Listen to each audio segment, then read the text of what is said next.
4 of the YouTube challenge, where we're going to be showing you how to make $1 million and plan that out with YouTube. So with that said, I hope that you are excited and you are pumped for this. We're going to be mapping out your plan for $1 million with YouTube and what that actually looks like. This is not easy. This is not a get rich overnight thing. Requires a lot of hard work, but if you are here to do the hard work, then we're gonna get you there. So let me ask you guys, everybody that's on this call, are you guys ready to do the hard fucking work? Yeah. Let's Guys, I want to hear you get louder. Let's go. Hey, beautiful. So that's the energy that I'm talking about, and we are excited to be here. I hope everybody else is excited to be here. I'm gonna switch the mic. So now I'm going to sound a lot better to everybody that's on the Zoom call. All right. So with that said, let's jump into it, guys. So, yo, Julio, how's it going? So we're going to be doing it a little bit like how we did yesterday, where we're going to go into the first part of the training where we talk about how you can actually map it out. And then we're going to take on questions, and then we're going to do the roast. Sounds good? Sounds good. Yeah, that's awesome. Cool. By the way, how is everybody doing here today? How you guys doing today? Yeah, Doing great. Doing good. that's great. I'm doing great. Nice. Okay. Doing great. I love hearing that. Everybody's got a great energy here. That's fantastic. Cool. So, and did any of you guys do the homework from yesterday? Like, who shot a video or worked on a video yesterday? Raise your hands. Frank, Yes. Jonathan, Oh, Redan, Adam, then Garvit. Okay, beautiful. Stacy, Bishesh. Awesome, awesome. Aldo, I see it. All right, some of you guys I might not have called out. Saeed, awesome. So good. I love hearing that, guys. With that said, we're going to jump into it. I'm going to share my screen, and then we're just going to go. Cool. So first things first, this is going to be the training on how to make your first $1 million with YouTube. And, you know, while I wish that it looks like this, that's not actually what it looks like. But, you know, it's a cool image. So at this point, everybody that's on this training, if you're on Zoom, I love that smile, Olivia. Keep smiling and laughing. That's awesome. If you guys are here, guys, please turn off your phones or put them on Do Not Disturb or airplane mode. Just take a second to do that right now. If you want to take notes, have a notebook with you. Have a pen or a pencil. If you want to do that right now, just stand up and go take care of that so you have something to write with, so you can remember everything that we do in this training. I think that's the best way you're going to get value out of it. And with that said, it's time to focus. Now, other things. If you want to engage with me or communicate with me or tag me, because, you know, whether I'm doing a roast and you're a part of it or you're just watching this and enjoying it, make sure to tag me at rafe.kazi for Instagram. Who here knows how to do that stuff? Like tagging and Instagram stories. Just raise your hands if you're familiar with it. Okay, cool. Hopefully most people are. If you're not, that's totally fine. It's not the end of the world. Okay, great. So that now, if you guys need the community access, this is a way to get in touch with me. This is how you can text me if you want and get a hold of me, and we can be in touch together. So this is the number that you would use for that. And with that said, this was yesterday's training. This was the roast with Devin. This was a lot of fun. And I'm hearing that Devin is already happier. So that's exciting. This was the one with Frank. This was, I think, a little bit of a light roast. Ronald, who needed to work on his thumbnails. Aldo. So many of you guys were here. We had tons of comments. So thank you guys so much for that. I really, really appreciate you guys for your engagement, your heart that you're bringing to the table. Like I remember the, you know, conversations that we had with Stacy or everybody that was a part of it. It was amazing. So thank you guys for that. And just like every day, I want you guys to bring it your all at 100%, because that's how you're going to get those results that you're looking for. Cool. Is everybody here ready to play at 100%? On a count of 3, I want you to say yes, and I want to hear you. 3, 2, 1. Yes. Yes. Yeah. Beautiful. So that's the energy. Yeah. So every time I'm going to ask you, are you here to play at 100%? I want to hear you just scream yes, okay? Are you guys here to play at 100%? Yes. Oh, yeah. Okay, Yeah. beautiful. So, yes. Yes. love it. Beautiful. So that's the energy we need. that's how we're going to be able to then take the things that we're learning from here and be able to apply them. Great. So let's move forward. Do we have more than this? Okay, cool. So let me hit stop sharing. And now let's go over what it looks like to actually have a plan where you can be on track to make $1 million. Are you guys interested in seeing that? Yes. Of course. Okay. Dope. So there are multiple ways. Yesterday we talked about it, guys, and we talked about that there are a lot of different ways you can make money from YouTube. Do any of you guys remember what those ways were? If you remember, you can just say them out loud. Short Um, courses. Sponsorships. Brand yourself, make a course. Brand yourself, make a course. Awesome. I love that. Olivia already got her mind on that. I like it. I got a way. Views. So like ads, YouTube paying you. Cool. What else? Collaborations with others. Collaboration. Awesome. What else? So Super chats. super chats, yep, transactions. So there's tons of different ways, right? Like we already listed them out. Yesterday, you guys listed out. You guys were like affiliate marketing, sponsorships, YouTube ad revenue, super chats, transactions, like the people paying you donations, t-shirts, merch. There's so many different ways. There's no really limit to it. I could show you 1,000 different ways people became millionaires with YouTube. But I want to start to now show you guys how I did it, and maybe it would bring some value to you guys, okay? So for me, when it came to YouTube, was how can I bring value to a lot of people? And I knew that if I could bring a lot of value to people at scale, then I could make money at scale, right? So if you sit and have a one-on-one session with somebody and they pay you, how many people have you helped? In a one-on-one session, and you sit with somebody and help them, how many people have you helped? Just one person, right? Just one. So if you're helping only one person, you're collecting one payment. Yes? Now, Yes. what if in one sitting, you had a group of 5 people, like sitting right in front of you, like physically, and you were helping all 5 of them, and you helped all 5 of them, and they all 5 then pay you, right? So you've helped how many people? 5. 5, and you got paid how many times? 5 times. 5 times, right? And you did it all in the same single 1 hour. Does that make sense? Yeah. Yes. Yeah. So same thing if I'm going to make Amanat the co-host as well. So give me 1 second. Boom. There we go. So same thing will happen if you do, whether you help one person at one time or you help 5 people at 5 times, then you just are able to make 5 times the income because you help 5 times the people. Cool. So that's kind of what happened with, Clever Programmer, where I found a way to essentially help more people. And when you're on YouTube and you're making content, you can help more people at one time, whether it's 10 people or 20 people or 100 people. So then, does it make sense to you guys that if you helped 100 people, it's possible you could get paid 2 times more than what you make right now, or maybe 3 times more than what you make right now? Is that possible? Raise your hands if that's a yes. Or maybe 10 times even. So Absolutely. Love it. So if that's possible, then the question becomes, well, why don't we do it? Why don't we? Oh, I'm doing it now.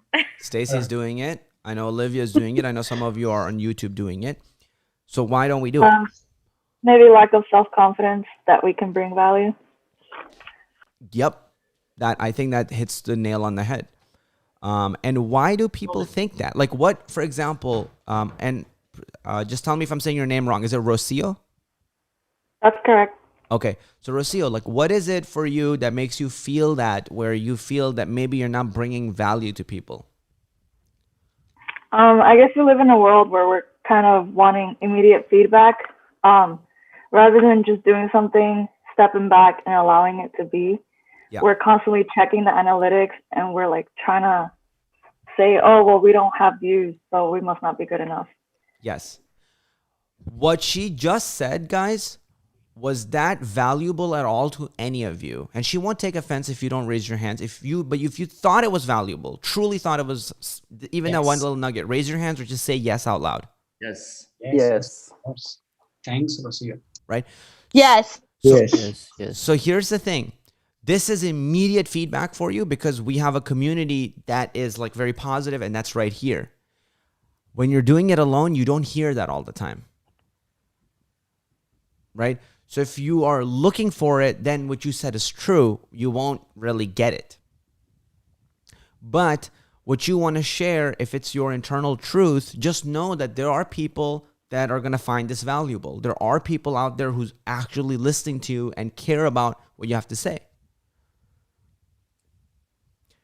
So that part is, this is one of the reasons why a lot of people don't actually do it and don't go through it, because I think for a lot of people, it's very clear. I think people theoretically understand if you do YouTube, a lot of us know so many people that have become millionaires. So a lot of us are like, oh, this is a very possible route, right? But then we actually don't end up doing it. And most of the times that's because we are blocking ourselves mentally, or we're thinking that we don't bring enough value, or we're thinking this, that, or the other thing. So the important part is like, how can we get that out of our head? How can we have that mindset shift where we're not just addicted to that validation, because you won't get it. That's the problem behind it. The validation you're looking for, you might start getting it when you get 10,000 subscribers or 50,000 subscribers. But if you're looking for it today when you have 0 subscribers, you're not going to get it, right? You're not going to always have these people who are there. So understand that even your guys' worldview or a perspective can actually bring value. Even you just sharing your insight can bring value. How many of you people here have 1 or more friends? Raise your hand if you have 1 or more friends. Okay. Why are those friends there with you? Why?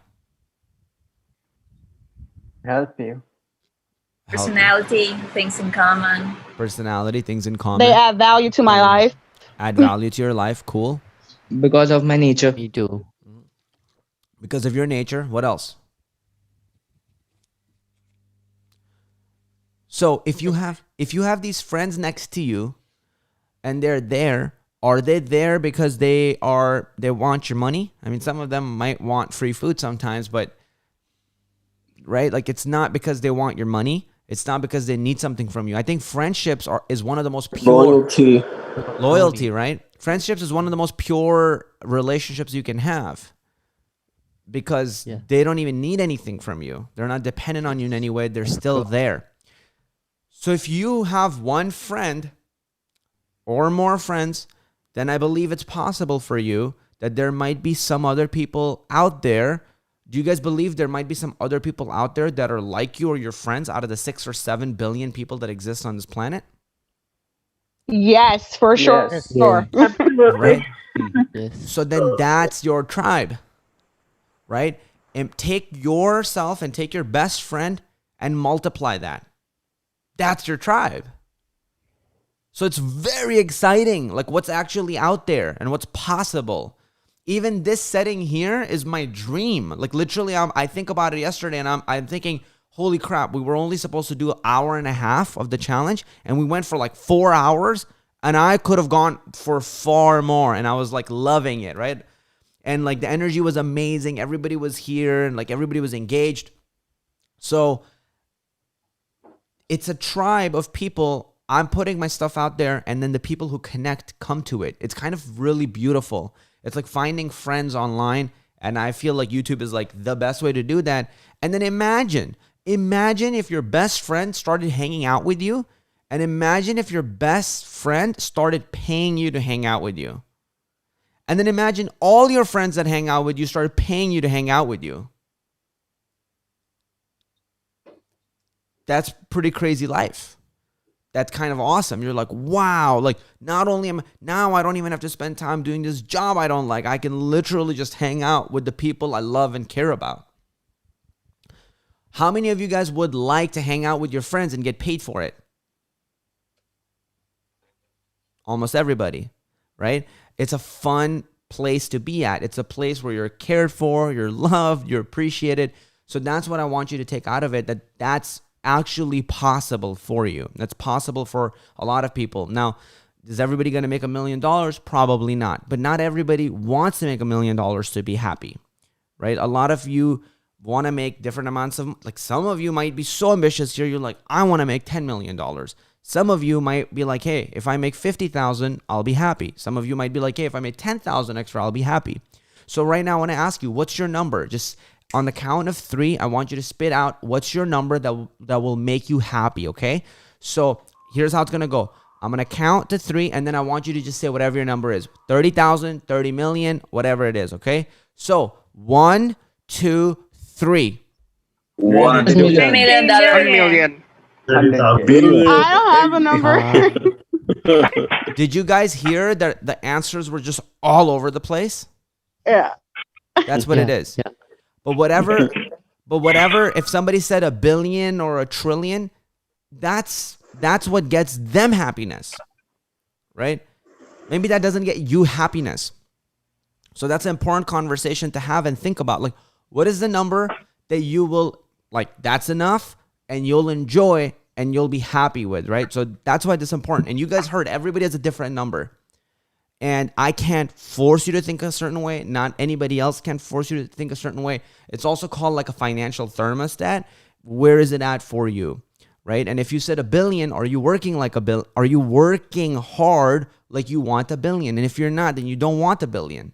That's the conversation I had with Frank yesterday. Wait, hold on, not Frank, Zach, actually yesterday, where we had you guys remember the ultra dark roast from yesterday? So. Yeah, so it went so dark. It went so dark. That was a lot of fun. It was like a therapy session. Yeah, it was. And the guy who played piano. Exactly. So like with him, Right. you His guys stuff was so good. I so loved it. good. I was like, make Old Town Road, make every single song out there, man. Like, Right. why is that not happening? If I had 1/100th of that skill, Yes. you'd never see me stop. Right. I mean, music has Do it. such an emotional impact on people. Like, if you can play, why wouldn't you? That's true. I'd be on TikTok, I'm killing it. TikTok and all those places are the places to go, you know? Exactly. And that's why when I looked at it yesterday, I was like, you say to me you want it. I want your actions to follow, and then you're going to explode. And so that's the thing. We all have a different number in mind. But what I realized is at some point I gave up the number game because it becomes really pointless. Because there came a point where I had all the money I needed to run away from everything I hated. Like at first, I thought I just wanted like some insane amount of money, right? And what I realized is I didn't even know until 2019 to 2020. I didn't even know like what you need to do to actually just be. I didn't know how to run towards happiness. I didn't know how to run towards a goal. The only thing I knew that I actually built the business off of was like I didn't like that I had to be financially dependent on anybody else. I didn't like that I couldn't afford or help my parents go to the doctors, and they needed that a lot. I didn't like that my friend just started like literally a week before me and then ended up making way more money than me freelancing. And I was like, fuck that. Like I've been doing it for years. So there was a lot of pain that caused me to run towards and like grow my channel, grow my brand in the start. But then I realized 2018, I became really like in a weird way unhappy because I felt that I got everything I wanted. I'm like, I've beat everybody that was like once my mentor. I have gotten more money than I know what to do with. I'm traveling everywhere. I'm in the heart of Hollywood. I have my friends with me. I'm dating whoever I want. Like crazy. But what I realized was I was not happy. Like I didn't have a vision to run towards, but I had run away from everything I didn't want it. Does that kind of make sense with you guys? Like, so ran away from my pain. Yes, money doesn't bring happiness. Yes. But I also want to be careful about phrases like that too, because sometimes we end up thinking, and I know you don't think this, Olivia, but for some people, they start thinking like, oh, money is the root of evil, or phrases like this can quickly make it like that, where it's quite the opposite. I think people who have money on average are actually some of the most generous and kind people. just the other day, we were celebrating something and we got so excited at this restaurant, and my friend started screaming because it was one of the biggest things we had ever done. And we were like going crazy, right? We closed this like deal. It was huge. It was like an $80,000 deal. And we're like, wow, going nuts. And this this group of ladies, like about 8 or 10 of them, sitting on the table. And I told my friend, I'm like, dude, he didn't even like scream out of excitement. It almost sounded like a scream out of panic because we didn't know we were going to close the deal. And he's like, ah. And I was like, dude, what happened? Are you okay? And like my other friend was like, dude, are you okay? And he's like, yeah, I'm fine. It was Frankie. Frankie's sitting right here. And he's like, yeah, I'm fine. I'm like, what happened? He's like, look at this. And I was like, oh. And then we were trying to keep it low because we're at a restaurant. And this group of 8 or 10 ladies, they're like, oh, what happened? Tell us what happened. They're like screaming. And we're like, we just closed the biggest deal ever. We're so excited. And they're like, all right, champagne's on us. And they just ordered us all champagne and sent it over. And I was like, wow, that is so fucking amazing. Because I know that if I was not here, I don't know if anybody would be happy. I've had people yell at me, like, get out of here, like, go away. So I'm like, wow, these rich people are nice. So for me, it's like, I think it's a balance. But even with that said, I knew how to run away from everything I didn't want. I didn't know how to run towards. So running towards something is really, really important. At some point, it's kind of what you have to do. Otherwise, you just kind of go around in circles in life and not really get anywhere. So now the more tactical part that some of you guys are like, okay, this is cool. I'm enjoying this, but let's get to a little bit of the tactical part. Cool? Is that cool with you guys? We might get a little bit technical and shit, but I want you guys to just stay in there, and then we're gonna come back to everything, right? Yes. And then plus we got the roast at the end. So, cool. So let's go ahead and do that. Huh? Are you on here?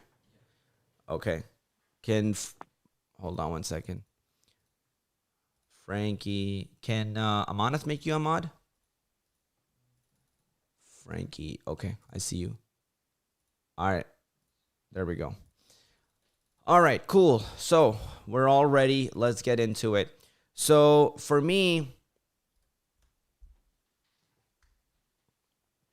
you guys can see the whiteboard, yes? Yes. Okay, dope. So when I broke my first, How am I doing the graphs? So this was this is 2017. This is, let's just say 2018. This is 2019, and this is 2020, okay? Now, it takes a lot of work and a lot of time. But Frankie, when did we break the first million? Like the total, that video that we have where we went nuts? No. 2019. Okay, so I'll show you guys. Let me see if I can actually find that.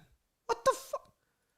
Man, there's some new Chrome update and it just keeps crashing Chrome. I really, really hate it. My Chrome has never crashed more times. What's up? Oh, yeah. It's right here. But you know what? That's fine. I don't need these pages. All right, so let me go here actually, and I might have this moment saved. So let's go back. Oh, shit. Okay, guys, get ready. This is one of the best moments of my entire life. This is what it feels like to make $1 million.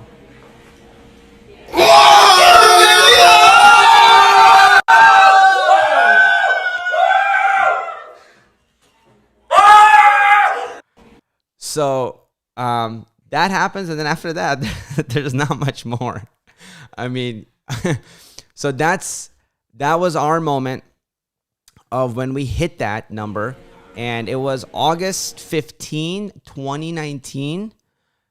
That was the exact day, I believe, that we hit that number. So so right here, this is it. Okay. That's when it happened. Did it explode some of your guys' ears? That was a really loud scream. You guys Yeah. okay? Everybody doing fine? Hey Kasi, you cracked 2,000 followers. Oh, on Instagram, right? Yeah. Nice. Yeah. Thank you guys so much. We cracked 1,000 subscribers on our new YouTube channel and 2,000 on the new Instagram. So thank you guys. I appreciate that. This is exactly when the million was broken. So think about this. And there was some stuff I did in 2016. But to be fair, I really started end of 2016. So if you guys remember day one, I don't know who was here day one, but if you guys were here day one, you guys remember when I was talking about I started in 2016? You guys remember that? Yeah. Yes. Yes. So in 2016, it was really the end of the year. It was Q4 of 2016 where I really actually committed to YouTube. Other than that, I wasn't making any videos for the last in Q2, 3, barely making any. I made probably 2 videos in those, many months. The first 9 months of 2016, I made probably 2 videos. So Q4 is really the quarter I count in 2016 because that's where I made a lot of videos, probably 20 to 40 videos. So I started really end of 2016, and then 2019 was where we actually officially cleared over 1 million. And then in 2020, it's growing really, really fast. So now I think we've cleared over 2.6 million. Yeah. So it's a lot. It took a lot of work. And if you guys want to go ahead and give a round of applause, you can. That would make me really happy because I worked my ass off for it. But this was a very exciting moment. Thank you for that, Gurveet. Gabi, I appreciate it. So this was a crazy moment. It took a lot of time and growth, but what I want to show you guys here is the actual truth of it. So I didn't become a millionaire here. It didn't happen here, and it didn't happen here, and nor do I want to sell you that. Does that make sense? So Yes. it's this is the actual truth of what happened for me. So this is not something that happens overnight. It's definitely not something that happened overnight for us. But if you knew that this is possible, does it make you a little bit more willing to actually put in the work if this is possible for you? Yes. Yeah, no doubt. Yes. Okay. That Definitely. makes me willing. For sure. But, Awesome. I don't work for money. Yeah. Right. So, but money is again, I want to hammer this home. Money is a really important part of the game. Really fucking important part of the game. If you don't get this part right, a lot of the stuff is really hard. For example, if you're doing a full-time job, how are you really going to dedicate your time fully to YouTube if that's the only way you know how to make an income? Right. I am 12, so I know. So, but still, it doesn't matter. Even if you're 12 and if you want to do this, I do want you to think about it. Don't put a limit on yourself just because you're 12. Just like I would tell somebody who's 79 years old, don't put a limit on themselves. So I do want you guys to think about how does the practicality of making income work? Because that's how we got a team of people to then grow it. But it's just something important, right? If that's not your goal to hit a 1 million, if it's less, then that's okay too. You can be doing other things and still growing your channel at the same time. 2018 for us was, I think 2018, we hit, this was our year where in 1 year, in 2016 when I started, I think in 2016 my income was probably 70,000 this year, if not more. I don't exactly remember the number, but 2016 I think was maybe between 70 to 100,000. I can't pinpoint. I was doing a lot of freelancing work in this time. 2017, when I started my YouTube channel and I actually went hard, was the year where we did 210,000, I think. 210,000. 2018, we did 350,000 in 1 year. 2019, we did 600,000 in 1 year. And then 2020, was where we did over 1.6 million in just 1 year. Like, so the year is not over yet. We're still in November. We still have December to go. Cool. So this is what the journey is, what it looks like, what it looked like for me. For me, YouTube became a thing really, really quickly. And it's kind of because of how soon I made the decision to go all in. I attribute a lot of it to my commitment and decision to just go all in as soon as possible. Right around this area, this like transition from 2016 to 2017, I was making a lot of money, decent amount of money, between 70 to 100,000. And I gave up all my clients. I gave up literally every single dollar. So I took that income from between 70 to 100K, and I dropped it down to a big fat zero. I dropped that income because I knew that that's what's going to force me to actually go all into the business and force me to actually generate revenue from the business. Because if I'm not forced to generate revenue from the business, I'm just going to be kind of like bullshitting around for a really long time. That makes sense? So for you, let me see if Zoom still there. Okay. If, by the way, Frankie, if you get any good questions or anything you want to pop up, you can just bring them up. And same thing, Amanat, for you. If there are any good questions, I can answer them as they come up. So, I guess any questions right now for you guys that you have? I feel like it's a good moment for some kind of questions you guys might have relevant to what I'm talking about I have here. a question. Who is this? Mark. Mark. Okay, go for it. Yeah, so looking at this kind of flow chart of your income, was this like strictly from monetization from ads, or did this include more stuff too? Course. So for me, I leverage YouTube to sell a course. Okay, that makes a lot of sense. Thank you. Yes. Kasi, I got a question too. Go for it. Okay, so yesterday I was watching a live stream and you talked about how, like, if there are two YouTubers in the same like genre or category they are working in, yeah, so they kind of promote each other, right? Yeah. So my question is like, we learned from those people per se, so we get a little sense of insecurity at first because these are like the people we learned from, so we get the sense of what value would I provide in like that particular instance. Second is that like YouTube in general seems so saturated at this point. Is if you want to do something, okay, I get that you can't do something totally unique per se, but like a tutorial about something versus another tutorial about the same thing kind of feels the same. Yeah. At a point. So what's the point of like making something that already exists, and how does that provide value to That's a great, someone else? fantastic question. Herman, have you ever helped anybody in real life? Like ever? A friend, parent, anybody? I actually have been programming since I was 7. I manage a game dev server on Discord. Not much, about 1K people or so. So yeah, we're usually like talking to them. And do they come?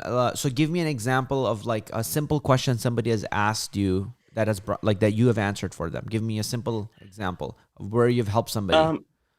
Right. So like I met a lot of junior devs in my last job, and it was mostly like as a programmer, it's not about learning the language. It's about learning the way you're supposed to write code. Like it's problem solving more than anything. And they usually have the issues with how can I do X? Now, instead of trying to explain them how to do X, I tried to explain why it works this way and what other approaches. Let me ask you a question. That the question that they asked you, was an answer for that available if they looked online hard enough? Yeah. Definitely. Okay, cool. But it was more like I was right next to them. We were working together. So this is something I want to share with you, right? Mm-hmm. And I want everybody who's listening to this to think and recall a moment where you might have helped somebody with anything in life, and maybe it was a question that was already out there that you answered for them. So in this case, And I think you kind of, right, I see you guys nodding your heads and kind of feeling it. So Herman, this is where what I'm getting at here is there's plenty of times where we'll answer questions that already the answers to them exist most of our life. Right. But maybe the way I share it, maybe the way you share it hits home for that person. Right. Where the world is not, so like what I want to say is the world is not like made of robots that are like, well, this information is already indexed, duplicate question, canceled, forum deleted. That's what happens a lot in that fucking forum, Discord, and all that world. I mean, being a programmer for too long kind of gives you that mindset too. Yes. It's a toxic mindset. So for me, even though I was part of the programming community, I was never a part of the programming community, ever. Like I never joined any forums because it always just felt like it was just elitist. And like anytime, if you even remotely have a similar thought, like literally even a similar, even if you use like sometimes similar words, but it's a different question, like I've gotten shut down or my questions got deleted and they're like, no, figure it out. Like, so many haters, man. So many haters. Right. So those voices. It's just not a kind place to be on most of the time. Right. Kazi, remember what I was talking to you about Stack Overflow? So like, let me just give you some background. I'm a senior mobile developer. I've made some of the biggest apps on the planet, Disney Plus, Sonos, like giant apps. I asked a question on Stack Overflow and they deleted my question. Spotlight them. And imagine if I have a question about something that has to do with mobile, it's very specific. And then someone's like, oh, yeah, it's a duplicate question. Like, no big deal. You suck. And I'm like, how is this possible? Like, I am more senior than whoever shut that question down. Yeah. And so that's the world you live in. So when you're answering questions, you can't think about it like, oh, this way or that way. It's very important to always know that maybe someone's searching for something right when you answer it. So it's your answer that they want. It might not be some weird technical Stack Overflow. It's like a friendly video answering something. Yeah. I know that's what I've done. And I did the exercise last night and it's like, that's the beginning of the journey. Nice. Beautiful answer. And there's also this other thing that like it's psychology at most. Like most people don't like the sound of their own voice. And that kind of has to go like a long way, understanding why not more people like record videos per se, because it's hard to put yourself out there considering what the internet is. Do you like your voice? No, I have social anxiety, even being on this call. I can feel it. I just joined it because I was like, maybe I can put myself a bit forward. Maybe that would help me open up. I also stream from time to time, but I don't know how this is going to go, but it's okay. Yeah, no, makes sense. So like, how do you, like, one is like, as I said, like the market is kind of saturated. So how do you find your niche, or like in general, how do you find, okay, this is what works for me per se? Like, how do you know this works? It's not about the experimenting phase. It's about like evaluating that experimentation data per se. Right. Okay. So I love this, and few things here. One, I actually think your voice is very interesting. Like I actually really, it's almost like hypnotizing. I don't know what it is. So I agree. I actually think your voice is really interesting. Second, let's not spotlight me. Let's spotlight the person whose question I'm answering. Thank you. So that's one important thing I do want to say. Second is what I want you to work on, right? I don't know if you were here yesterday, yesterday's call. So similar thing, I want you to get like out of your head, right? Similar thing I had a conversation with Devin about. I want you to get out of your head and into your body. YouTube is, there's this world of perfect science, perfect math, perfect programming, and then there's art. YouTube is a lot of art combined with maybe some like mathematical thinking, meaning like using historical data to like make like videos that you kind of know are going to work. But it's a lot of art. There's a lot of human element to it. So less thinking in terms of like precision data, guaranteed something's going to work. Uncertainty is something you have to like actually embrace. I mean, it's just probabilities at the end of the day. You kind of have to do it to know that it works or it doesn't. Yes. For you, honestly, I want you to make YouTube like I think right now for you, I wouldn't even have a discussion about like planning shit out and what's the best way for you to go. Oh no, my anxiety is so worse. I have I just recently bought like an entire setup. I got a good mic. I got like enough recording equipment and stuff. Yeah. But it's just I can't bring myself out of my own bubble, and I'm aware of this. Yes. But like I try to help myself, but there's no way I can physically make myself do it. Like I can't. Like I need a more sort of a force pushing me towards doing it. Yes. Because that's what I feel the lack of. Yes. But then again, like we all have priorities in life per se, and I do want to do YouTube. It's something I really, really want to do. Yeah. A lot of friends has been asking me to do it as well. But then again, it's just the fear of being judged. Yes. But that kind of comes with being human, I guess. Yes. And I know like that would go away with time, but initially, like I know it takes a lot to upload your first video per se. But some people just do it effortlessly, and that kind of makes me more anxious about it. Yeah. So, right, there's a lot of like comparison of what other people are doing and stuff like that's happening. I know the fear that you feel, not social, because I've worked my ass off to come a lot of my social fears, including like approaching strangers and crazy shit that helped me get out of it. But I know the fear because I am extremely scared to jump in a pool in my own house. It's only a 6 feet pool. And it doesn't go deeper than that. I've had traumatizing experiences where I've like drowning experiences. And so I kind of know how to swim, but I'm like terrified. It took me 20 minutes to jump in, and I felt like my whole life was going to end. I jumped in and literally like I panicked so hard. It's on video, so maybe I'll share with you guys one day. Right. But I did it a few weeks ago. And I couldn't just stop like hyperventilating, and I got out. I was proud that I did it, but it was scary as fuck. I honestly found you to be the best person for me to be asking questions to, per se. Yeah. Because we have a lot of common background heritage from where we come from. Like I come from Punjab, which is, we have like a lot of history, per se, if you're from Peshawar. Right. And like that sort of mindset that they build you when you're little, like the whole school thing, and it kind of gets to you at a point. Yeah. And that's what kind of I'm suffering with. I've tried a lot to do it. Harman, right? We're gonna take deeper questions later, and I would love to get in it with you. But what I want you to work on is if you can maybe even find a partner from here, or just make a video, even if you're not gonna publish it. Okay. For you, I want you to like actually commit to an action step and say it in the comments that you're going to commit to.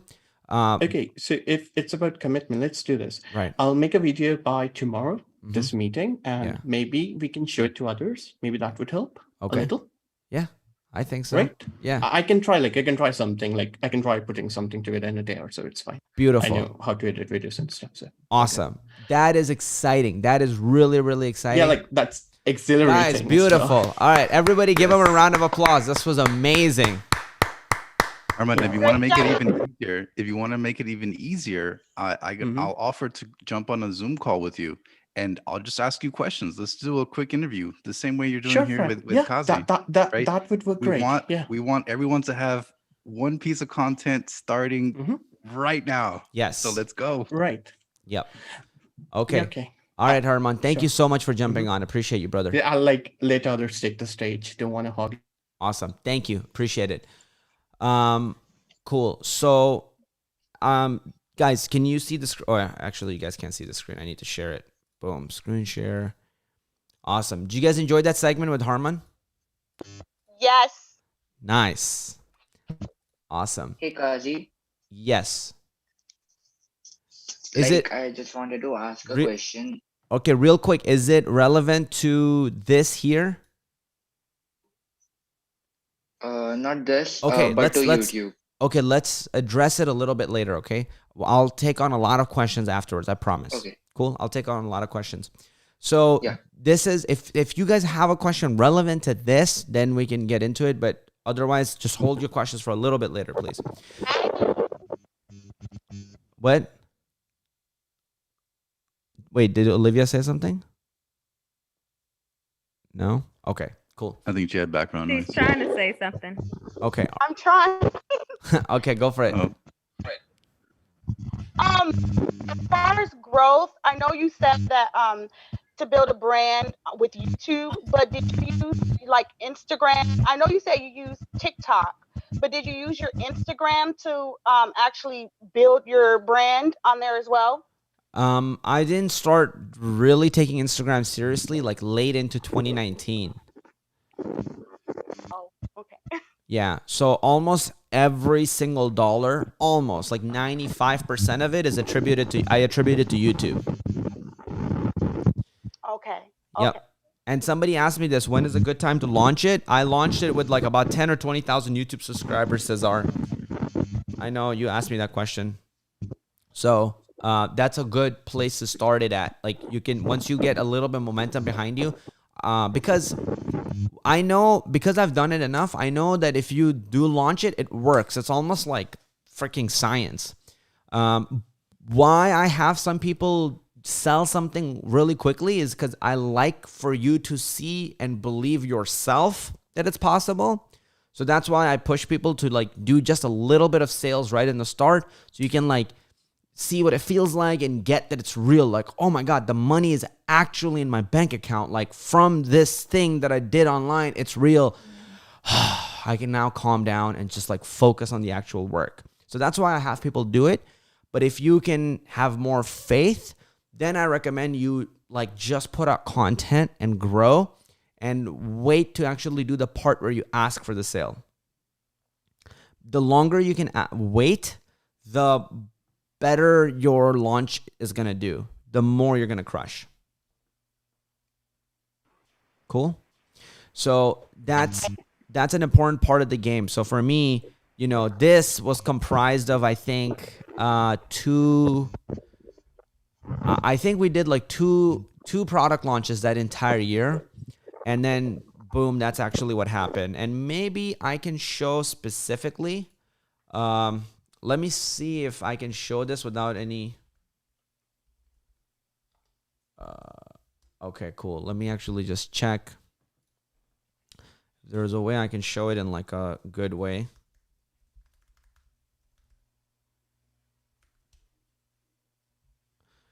Okay, cool.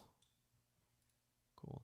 All right, so what I'm doing right now is I'm preparing to show you guys something, and I'm just doing it in a way where it's like I don't reveal any sensitive information. So just give me 1 second and I'm going to pop it open for you guys, okay?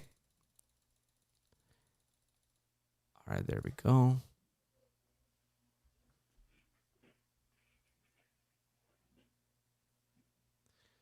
All right, cool. So this is what that year looks like. Now I'll show you guys. Boom. All right. So are you guys taking a look at this right now? Yeah. Yes. So this is the first year. So actually I made more than I thought in the first year. I said the wrong number apparently. How many of you guys would like to make this in your first year? Yeah. Be happy with half. Cool. So whenever I say that stuff, I'm always like, man, I just hate sounding like those get rich quick people. I fucking hate that.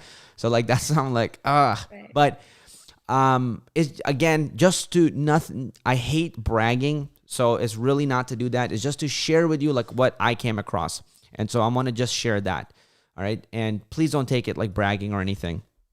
So, I did the first product launch, I think in March. So like, for example, here's what I want you to look at, right? So let me just erase this and go here.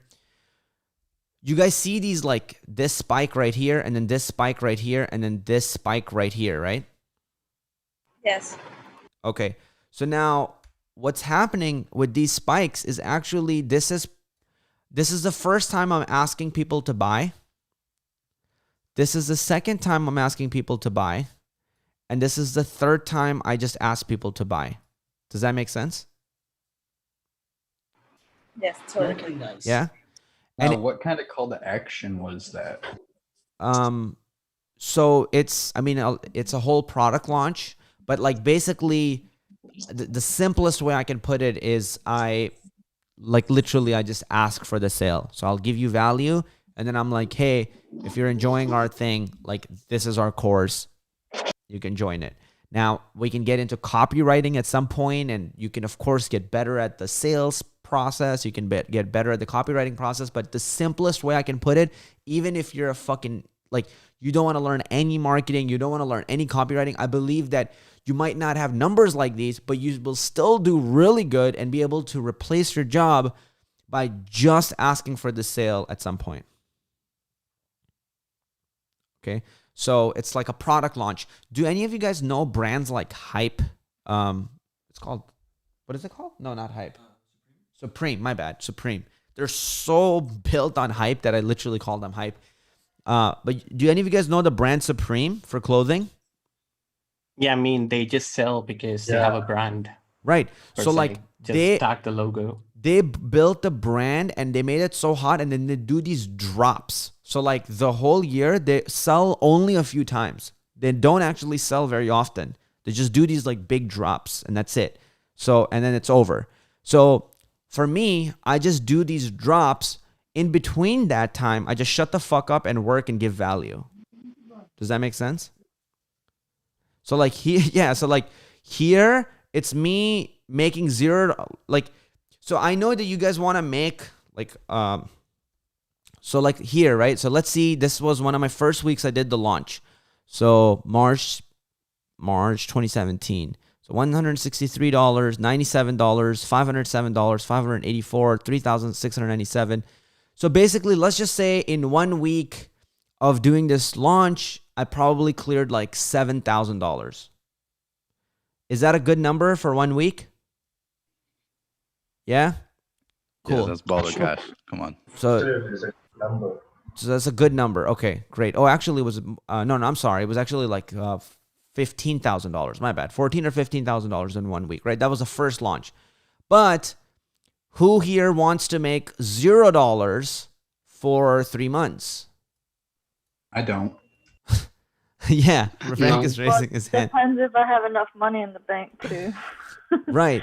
So it's like a lagging indicator, guys. It's like you have to remember, you got to put the work in first, then you get cash in on the work. Yeah, so that's the really hard part for most people, where it's like, okay, this part here is the part where you literally do $0 and then you work your ass off, like in terms of content, value, engaging with people, making sure you're answering their questions, all of that, right? So that's the first launch. Now, the second launch I did in the first year was right here. So let's go there. So this actually was a pretty good launch. Day one of the launch, we did $7,000. Whoops. And then $2,500, and then $5,500, and then $4,100. And then how would you guys like to have a day, $19,000 day? Yes, of course. Why not? So this chunk over here for the second launch, I believe was probably $60,000. Does $60,000 sounds good in 1 week? Sure. Sounds awesome. Hopefully sounds good. Awesome. So that was launch 2. And then anybody want to guess what launch 3 did? You guys can see launch 3 is pretty massive. Day one was 22. So like, I'll just show you, like this launch, there was one day where on just one day, I think did 40,000. So that's like one of the days. And then so like, yeah, just give me, what do you guys think overall? Like take a guess on the launch number 3. 180. What would you say? $180,000. 180,000. Any other guesses? 97,000. 97,000. What else? 500K. 500K. What else? All right. So 100K. Nice. All right. So for this one, it was actually 150,000. Cool. And that was this was over the course of 1 week. How does that sound? 150,000 over the course of 1 week. Perfect. He says perfect. I like that. Kazi, just a quick question. Yes. Like you're doing like different courses per se, right?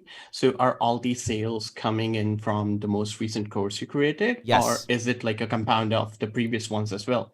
Because It's- like people would discover you, so they might buy something else as well, right? Yeah. Like they don't necessarily have to buy just one thing. Right. But mostly all the best results we got was just by focusing on one product at a time. That's why we exploded and just crushed everybody else in the market because like just I get that. Like you did a call to action for like a particular course and people joined that course. What I'm asking is if you let's say you created a Python course per se, and does the value of it, does the new users you get over time dies off? Because YouTube kind of keeps promoting a video if it's good, right? Right. Like there's no end to it. It's compound. It would grow with time. Yes. So do the sales grow little as time progresses? Or yes, your daily sales or it gets stable at a time. So I'll tell you this, right? Okay, cool. I got you. So here's what it is. So this business model, like doing nothing and then launches, called feast or famine business model. Okay. So for example, in between here, I'm making pretty much $0. In between here, I'm making now a little bit more than $0. It's probably a few $1,000s. In between here, I'm now making a little bit more. So it's a few $1,000s more. Right. So they are compounding over time. Right? Yes. So as it goes, if we go forward into time, for example, let's just say we go to maybe 2019 and we just take a look at this and let's go maybe, oh man, it's taking a really long time to load. But you guys can see in the background, what happened with the days where we weren't making sales. Those are the days that are now starting to get filled out. Does that make sense? Right. So that's that's what I was asking. Yep. So that's kind of what happened. So yes, the compound effect is very real. I say YouTube is like compound interest on steroids. Right. I mean, it's a digital product. You don't have to manage any inventory. You don't have to refill your inventory. It's just one thing and it sells forever. That's actually the day. So I love what you just said. There was one day where it really blew my freaking mind, where I went from, I went to go skydiving with my friends. So I went skydiving with my friend. I wanted to surprise him for his birthday. And I went skydiving and they had to make us watch these videos to make sure that we understand that we can die. So there's just this old dude, this 9 years old, has this giant beard. And the entire video, he's just talking about death. And he's like, so in the case of death, you have to inform your family members and put your contact information so we can contact them. I'm like, holy fuck. I'm already excited and nervous because my first time. The whole time, this guy's just talking about death. And I'm like, man, this is kind of scary. Should I do this? And then we finally, going through this crazy adrenaline rush, finally get in the airplane. And what was the scariest part? Anybody here skydived? Let me see a view of everyone. Does bungee jumping count? That rope thing? Adam did. Frank did. Nice. So it's like a crazy thing. When you do it, it's ton of fun. It's really enjoyable. But the scariest part for me about skydiving was actually the part where the plane is going up, because it's the anticipation of the fear. So that was just such a scary part. And I was like, oh my God, what the hell's going to happen? And then I saw the trees go from trees and cars go from cars to they turn into these tiny little invisible molecules from this. And I'm like, we're going to jump from here. And then we saw one of the instructors jump out, and I'm just sitting there. My heart's beating. My palms are sweating. And I'm literally thinking we should quit and go back. But it was so scary. And it would have been so at that point, it would have been too embarrassing to go back than it would have been to just jump out. So I was like, let's just jump out. We jump out, and I remember the moment. The video was there. Stacy says, I'm terrified of heights. I remember that exact moment, right, where the camera, or sorry, because I saw my video on the camera later, but I was about to jump out of the plane and you see all life just leave my body. Like literally my face just goes, it's like I've seen death. And then he pushes me off and I'm like, whoa, whoa, like crazy. My face is everywhere. My cheeks are like deformed. I'm like laughing. I'm having fun. It's like literally the best moment of my life that I've experienced, but I'm scared at the same time. I have this brilliant experience, right? Then they pull the parachute at that one point, and then it's just like calm. It's like smooth sailing. We get to the bottom. They interview us. Unbelievable experience. And when it comes, and then when we leave, I'm thinking about, man, it was such an amazing experience. It was so fun. And then I thought about it. I'm like, how much did that cost? So I asked my friend, I'm like, I forgot how much it cost. I'm like, how much was it? And he's like, oh, it was like $300. And I was like, whoa, hold on. You're telling me that they gave us an experience of our life. They had to risk multiple people in the airplane and the skydiver's life to jump with us and help us.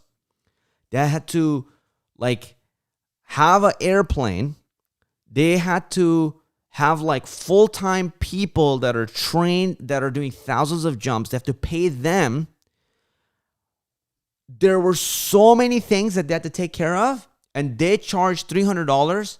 And at that exact same moment, I looked at my phone and I just got a sale of $500 for my course. And I was like, that is kind of crazy. It's kind of almost like, in a way, I was like, is that unfair? Is that ethically wrong? Because I'm not risking my life. I don't have inventory. Nothing happens to me. There's no risk. And it made me start realizing, wow, it is so great of an opportunity that we have where you can actually have what's in your head, whatever value that you have, you can share with people. They'll pay you for it. And there's no there's no inventory, none of that. Right? So that's one of the things that I thought about that I feel like is very cool about the opportunity that we have and the world that we actually live in. Gabi, go ahead. Hi, Cassie. I have a question. How many subscribers do you have when you launch your course? So there were 3 launches. Which launch? The first one. Cool. So the first launch that I did, I believe that by that time I had maybe, somebody can verify this for me, but I believe that I had between 10 to 20,000 YouTube subscribers.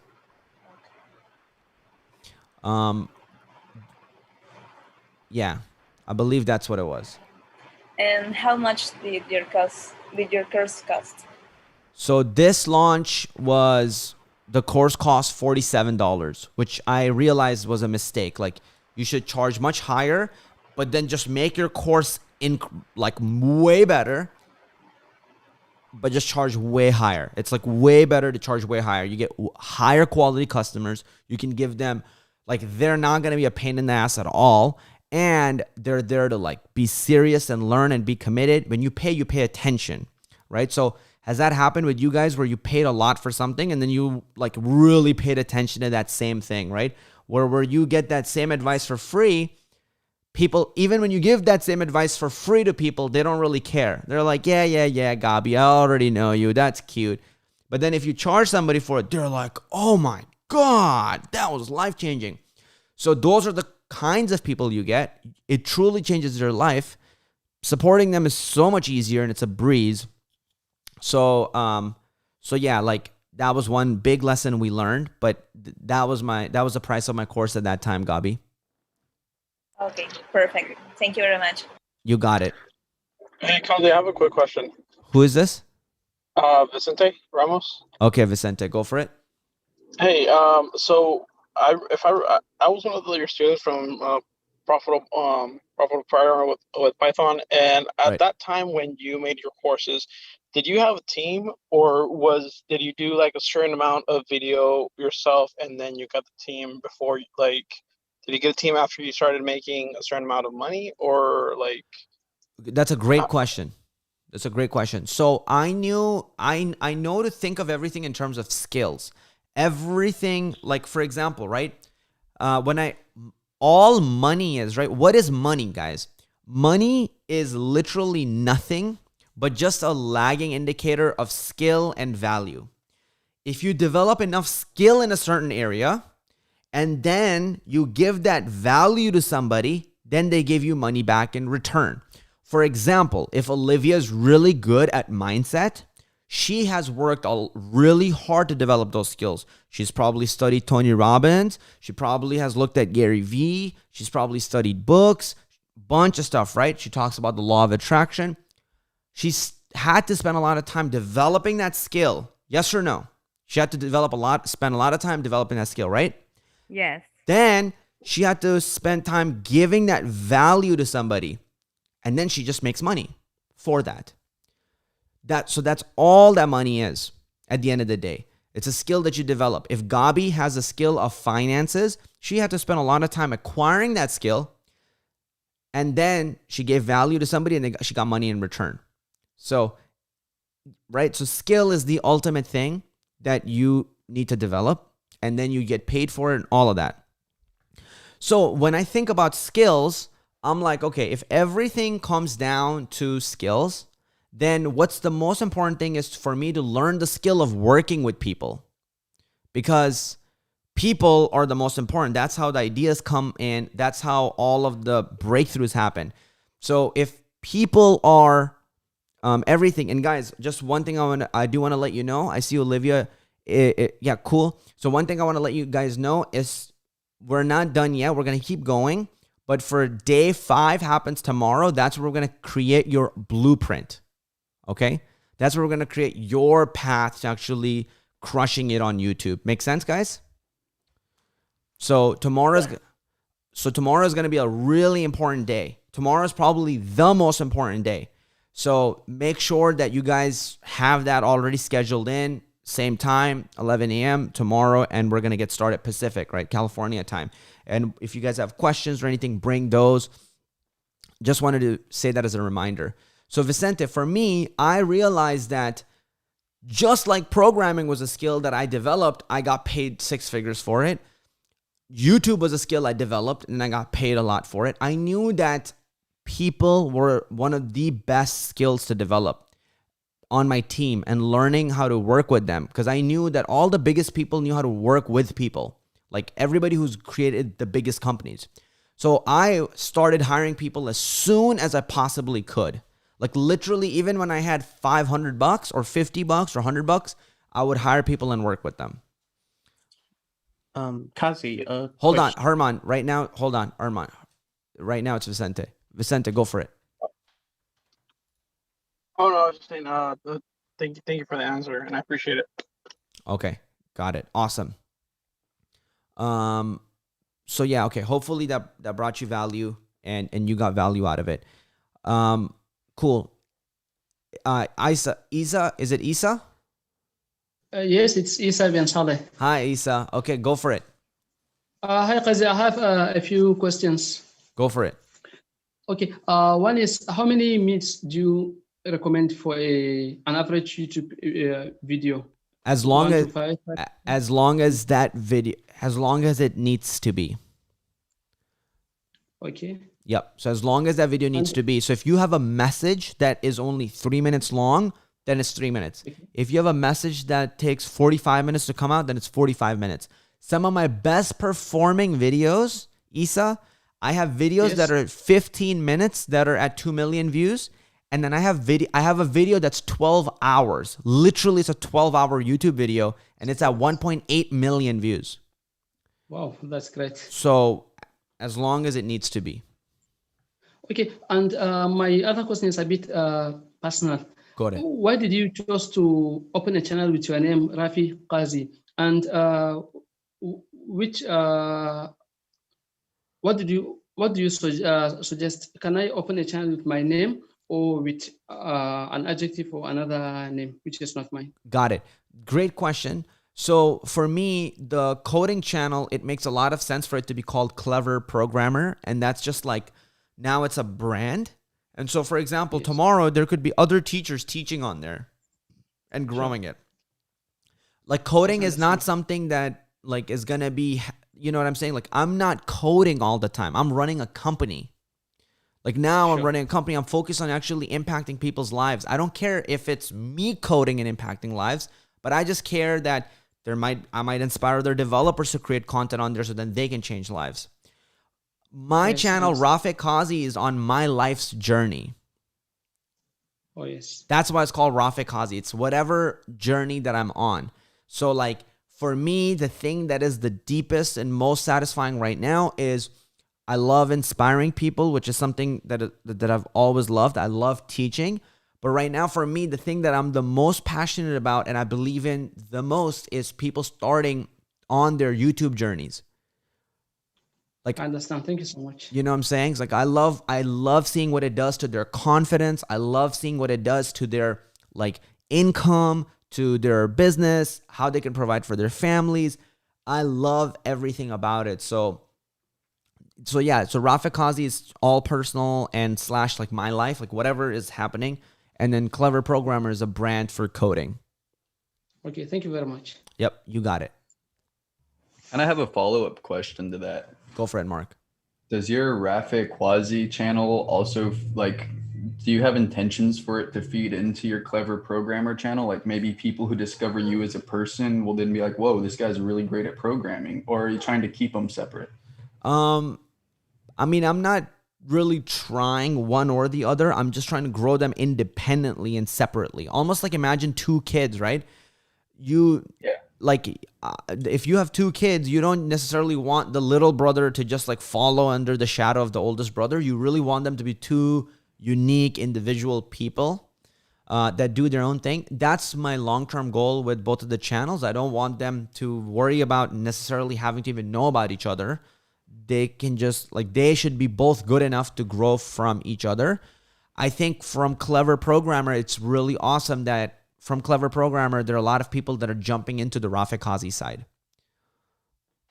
Yeah, cool. Well, thank you, man. Yeah.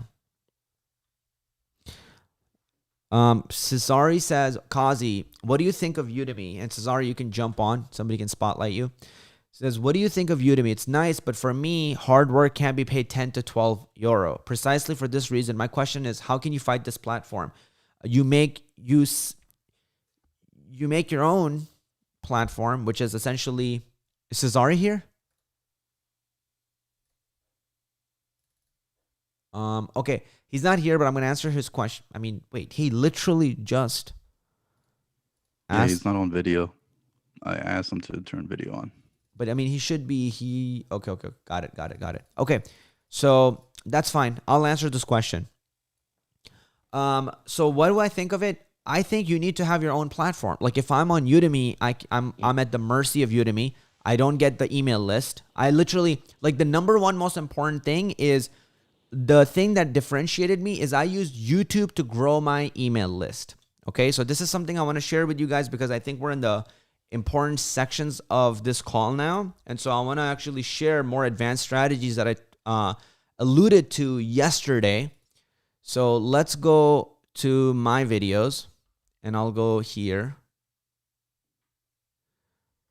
All right. And I'll share my screen with you guys right now. Cool. So if I show you guys my videos and we sort by like most popular.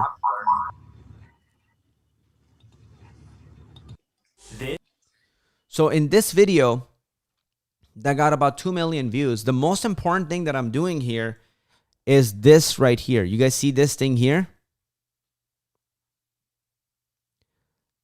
Yes. That is the biggest secret. Like this is the thing that a lot of people don't understand. I'm driving the people to go and join an email list so then I can let them know later, like if there's a course or if there's an opportunity, I can get the word out. All of the revenue, guys, comes from majority of the revenue, at least in my case, I think in most people's case, will come from the people you have on your email list. Okay, so this is the one important advanced thing I want to show you guys. If you're thinking about starting your YouTube channel, it's a really smart idea to send people on your website, give them something in return for free, right? Like you give them something in return for free. So if I go to cleverprogrammer.com, I'm giving you something for free. How to become a JavaScript developer in 2020, right? You join it because it's a free training. Does that make sense? I'm giving you something valuable, but in exchange, I get your email for it. Discounts are not a thing for discount. Like I stay away from that type of stuff, like discounts and things like that. But free training is a good thing to do. Here's another example, right? How many of you guys here? Oh, crap. It's gone again. Nas, help. All right. So hopefully this will be good. How many of you guys here, I actually want to get a sense of this. Raise your hands if you came here from, if you found me from a Facebook ad. Raise your hand if you found me from a Facebook ad for this training. Okay, a few people. Got it. And you guys can drop it in the chat too how you found me. If you found this training, the 5-day training, I mean, from a Facebook ad. Drop it if you came from Clever Programmer. How many of you came from Clever Programmer? Bunch of people. Okay, most people. Got it. Awesome. So wherever you came from, the important thing here is to understand that you guys are getting value, and there's something that I'm giving out for free. It's a 5-day challenge. So you don't give anything for it, but you're like, wow, this is awesome. I'm getting so much value, and you get it for free. So then it's a fair exchange. It makes you want to be like, okay, when you put that, you're on an email list, right? So then you're on an email list. If we have a course, which we're actually going to drop, which I'm super fucking excited about. I'm making the best course. I'm literally like, this is going to be my life's work in one course. And we're going to be launching it. And I'm going to be talking about it towards the end of the challenge with you guys. It's going to be called, I'm thinking about calling it YouTube Masters Academy. I'm so excited about this, and I want to put everything in there.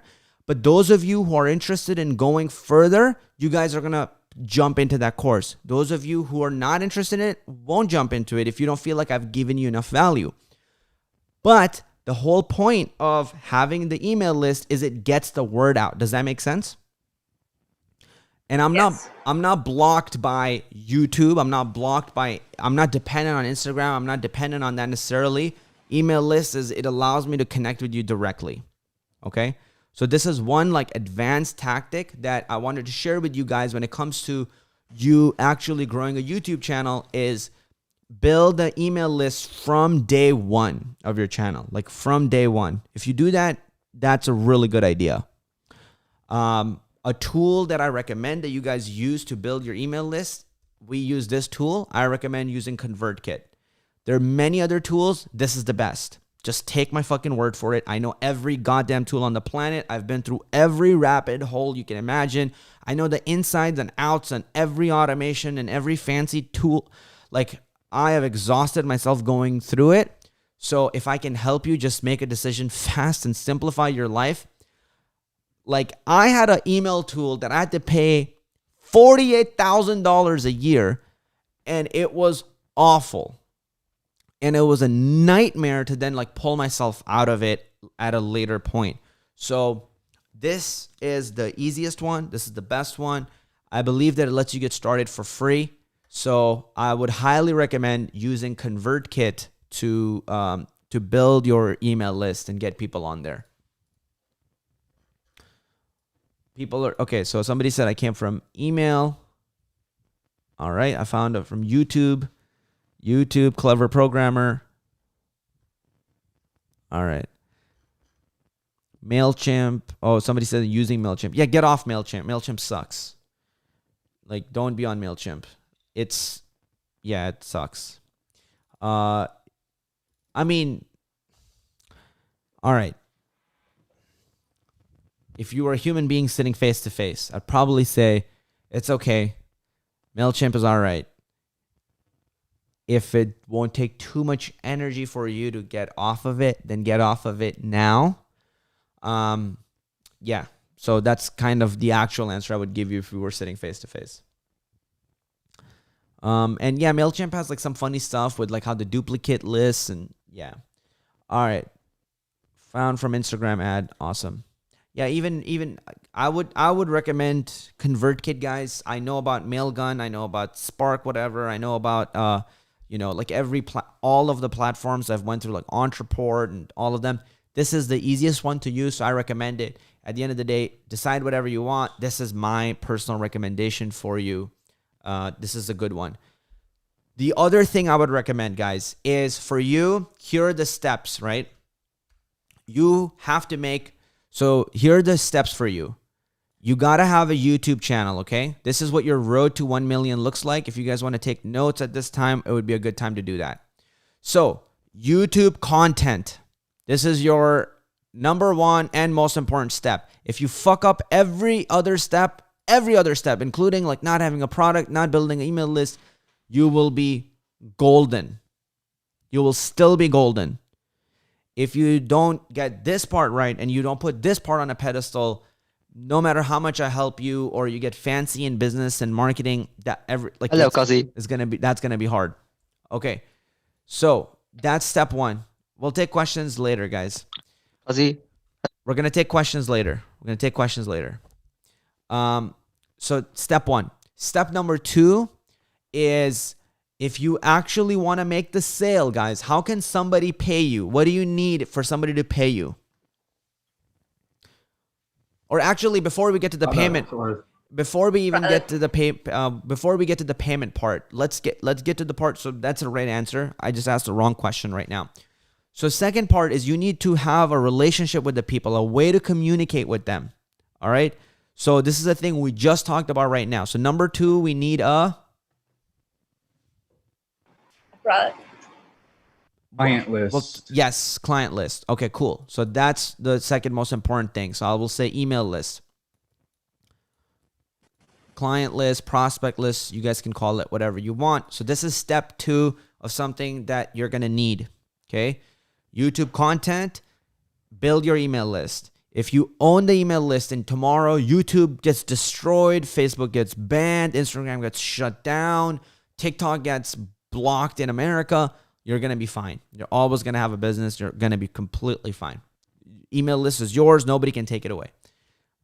And Gabi, another cool thing is you can put it in your Excel sheet and save it there, and it'll be yours forever. Cool. So those are the two things. Number three, now let's get to the point of, what do you actually need for people to pay you? Like literally, what is the thing that you need for people to pay you? Some of you guys said it for the last step. It's for this. Secure checkout. The product. The product. Cool. So yes, so secure checkout, all of that is going to be, kind of like part of the product, but I don't want to get too much into the weeds of it. So at a high level, this is what it looks like, guys. All right. You make YouTube content. People like it. Let's say 10,000 people watch it, right? 100 people now might join your email list. Does that make sense? They might be interested in going further, getting a free training from you. Like Gabi could have a free training on an Excel sheet. Frank could have a free training on how he got his $170,000 job. By the way, that's a phenomenal free training to put out, that you could give out. So that, right? Then number three, product. 10,000 people might watch your shit. 100 people might join your email list. And one person might actually buy your product. Okay.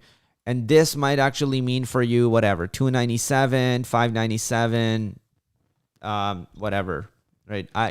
But generally, the best thing I can do for you is if I can get the thought of making a $10 course outside of your head. If I can do that for you, that's the best thing I can give you. Forget about all of that. Don't ever, do not have a course. If you're going to work with me or you want to follow me longer term, don't have something under $100. Why? It's going to make your life miserable. You're only going to do it most of the times because of lack of self-esteem, because you don't believe that you could charge more. Guys, Louis Vuitton purse. I mean, what the fuck is in that purse? What is it? You guys tell me, what is in that purse that's $8,000? What's in that purse? Unicorn Nothing tears. special. There's nothing in that purse. Nothing. So why are you so scared to put your course over $100 when giving us so much value? Louis Vuitton doesn't give a fuck what Walmart is doing. They're both respectable businesses in their own regard. So don't give a fuck what Udemy is doing, what Udacity is. It's their business. Let them do it that way. They want to sell it for $10? Cool. Are there coding boot camps that are selling their coding boot camp for $15,000? Yes, there goddamn are. So if you keep looking at the $10, that's all you're going to think about. You're never going to be able to get out of it. I want you guys to stay away from that. Like that's like a slum. Like that's a sewer. Like stay away from fighting on pricing. Stay away from that land. That's a really, really bad place to be. It's like those people, you give them $5 and then they make your life miserable. Like, your friend just like bugging you. Hey, can I have my $5 back? Hey, when did you do the thing that I asked you? Like they go crazy over it. Whereas some of my best clients are people who pay me like some of my best clients are people who pay me like $20,000. I almost don't hear from them. I have to follow up with them and I'm like, hey, are you still there? Like we're working on more stuff for you. And they're like, oh shit, really? Cool. So those are the people you want to work with. And then you bring them your best work because you're in a good headspace. So this is as simple as I could make it. Now, this is a good point. I want to take your questions, but keep them about this, guys. So if you have some questions, now is the time. Go for it. Yeah, I asked this in chat, but you were saying to not really have low value products, but all of my products are 99 cents because I produce music and nobody Stay away really from wants that. to Stay away $1. from that. Stay the fuck away. I'll tell you something. My brother, he wanted to do color grading, okay? He wanted to show people how to do better color their videos, okay? So you guys know, like when you watch a video and it looks like, you're like, I don't know why, but it looks like it's a Hollywood video and it looks so good, like those music videos, and you're like, I don't know what it is about it. It looks like fucking sick. That's my brother. My brother does that shit. All right?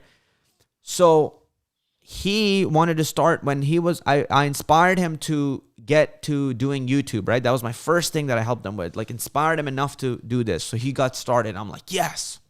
Then when it came to the product, he's like, everybody's selling these LUTs, and I think I want to sell these LUTs. They're these looks that are essentially like plugins. So think of it like plugins, and he's like, I want to sell these plugins, and he's like, everybody sells them for like 99 cents or $2 and stuff like that. Okay, I told him, I'm like, please, bro, I'm like, I love you, but that how should I say this? Instead of making $1 million, you'll make $97 that year. And I'm like, I fucking love you, but that's actually what's going to happen. But who's going to hop on iTunes and pay more than $1 for a song, So don't do it. I would go it depends what you want to do, but I would go a different direction. Like, for example, you can keep playing that direction, and if you're fucking rock star, then you'll blow up, right? But if you can teach that skill to people, like actually give them a transformation. Now my brother instead of selling LUTs, which is cool, but like now he actually gives out transformations, and you can join his program and become a colorist. You can join his program, and now you actually have the skill to go out there and charge other people and color their shit, right? Like we show people how to become a developer. People, if we gave them like a little plugin, they'll pay us $1. But if we can give them a transformation, they're going to pay us $500, $700, $1,000, right? So that's what I want you to focus on. When you think of creating a course, I want you to focus on, forget about how much stuff you got. Focus on what is the transformation you can give. When you guys go to the DMV to get your license, do you care if they keep you like for 2 hours, or is it better if they leave you in 1 minute and just give you the updated license? What is better? Updated license. 1 minute. Would you literally pay more if they could fucking kick you out of there in like 30 seconds? Would you literally pay more? Yes. Yes, everybody. It's like a nightmare going to these legal things and sitting there for hours. Same thing here. If you can give me a transformation, I'd literally pay you more if you could help me do it faster or in a shorter amount of time.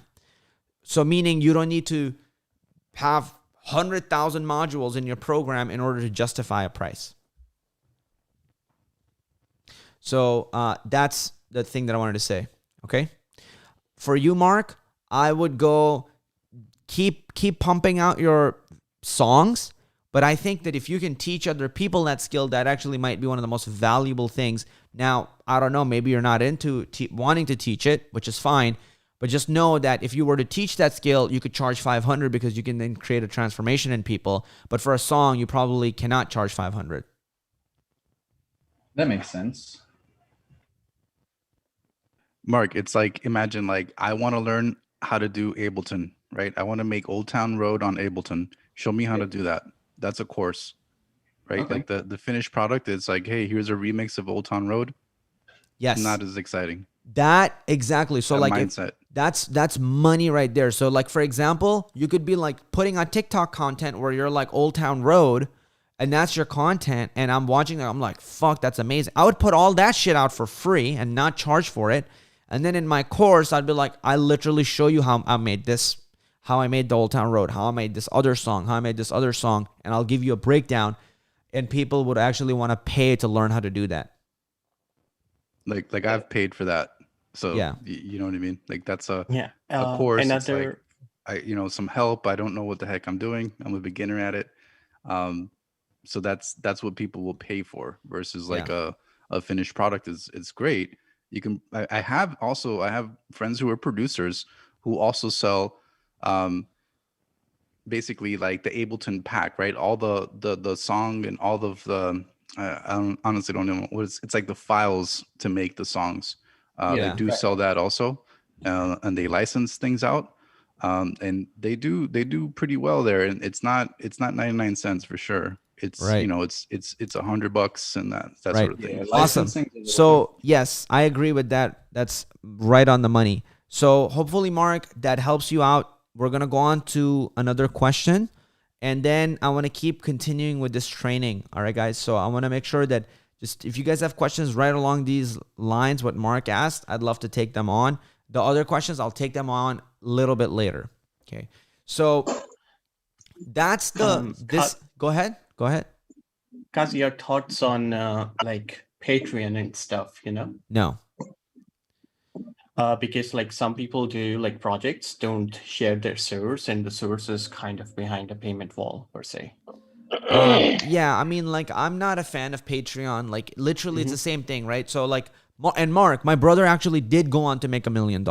My brother actually in 1 year, my brother actually just broke his first million in about 12 months, selling a $500 to $800 course on how to become a colorist. And then he taught his skills in there. He taught people what he did for his clients where their music videos got 280 million views.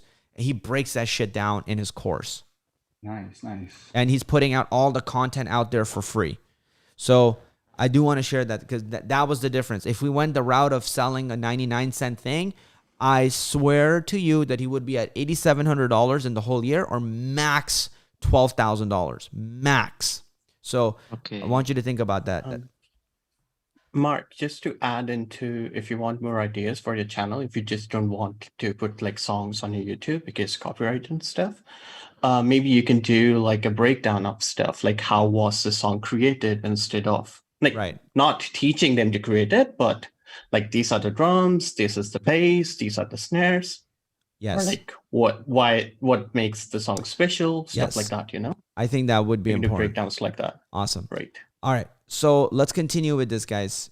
So, all Kazi, right. can I ask you? Hey, you. Can I ask you, Kazi? Yeah. What's up? Can I ask you? Yes. You asked me 3 times, bro. You can ask me for sure. Go for it. Okay, but I have a question in another topic, not the YouTube. Okay, so let's address that later. Let's address all of those questions at a later time. I want to keep going through this training and then we'll address your guys' questions. Okay, thank you. You got it, Ayub. You got it. All right, so this is the path in a 3-step process. If I could break it down, if you can be building an email list and launch the product when you get like 1,000 people on your email list or more, That's a great time for you to actually launch a product. I think that's a phenomenal time. And you could launch your very first time and then go from there. Most of the times, if you guys just spend 95% of your time focusing on content, you will win. Guaranteed. If the entire year you forgot to build an email list and you forgot to build a product, you cannot go wrong with this. Where you can go wrong is if you start with the product. You can completely go wrong because you have no audience and nobody's interest. So like all of that can be, you can then go, hey, I made a product. I spent months. Now you go out there and there's nobody out there that's going to buy it. So 0 people would buy it. So that's a path I don't want you to go down. You can't just start an email list without having content. So really the path that I recommend for people, the path that I believe is the best is start with the content first. Start with the content, link things to your email list. So for example, in your video, like even for example, Gabi, in your video, or Frank, if you make your YouTube videos, make sure that like at the 45-second mark or the 1-minute mark, you can say, by the way, I do want to say I have a free training on how I landed a $170,000 a year job. If you're interested in that, make sure you go here, put in your name and email below, and it's a completely free training. You can sign up. With that said, let's jump back into the video. Does that make sense, Frank? 100%. I did not know about ConvertKit. Yes. So that is like money right there. That's like money. Like that is, if you can just take that and actually apply it, that same video, like for example, that video just keeps going and going. If that video goes up to 2 million views, that one video got you 50,000 subscribers, and boom, that one video will get you like 10,000 people or 20,000 people on your email list. One video, the one right video. Literally never thought of that, man. Thanks so much. It's crazy, dude, like how that works. It's insane. And then you just go to those 20,000 people and you're like, hey, I am making some shit that like I spent my whole life's work on. It's pretty awesome. Do you want it? Most of them, 99% of them will say, no, thank you. 99.5% of them will say, no, thank you. 0.5% of them will say yes. That's the only 0.5% you need in order to do $200,000, $400,000, $800,000, $1.6 million, $2.7 million, $10 million. That 0.5% is the only percent that you need to say yes. So let's go. Hey. That's the only reply. Like, what do you say? Yes, that sounds amazing. I love that, bro. Yeah, that's the right reply. So that I would say is a really good thing to focus on. Build content, email list. Almost forget about your product. At some point, ask for the sale of the product and you guys will be good. Okay. I hope that this brought you guys. Does this bring you guys clarity, by the way, on what the path to making income from YouTube can look like? Does that give you guys clarity on it? Definitely. Yeah, it's a great outline. Yes. Okay. Awesome.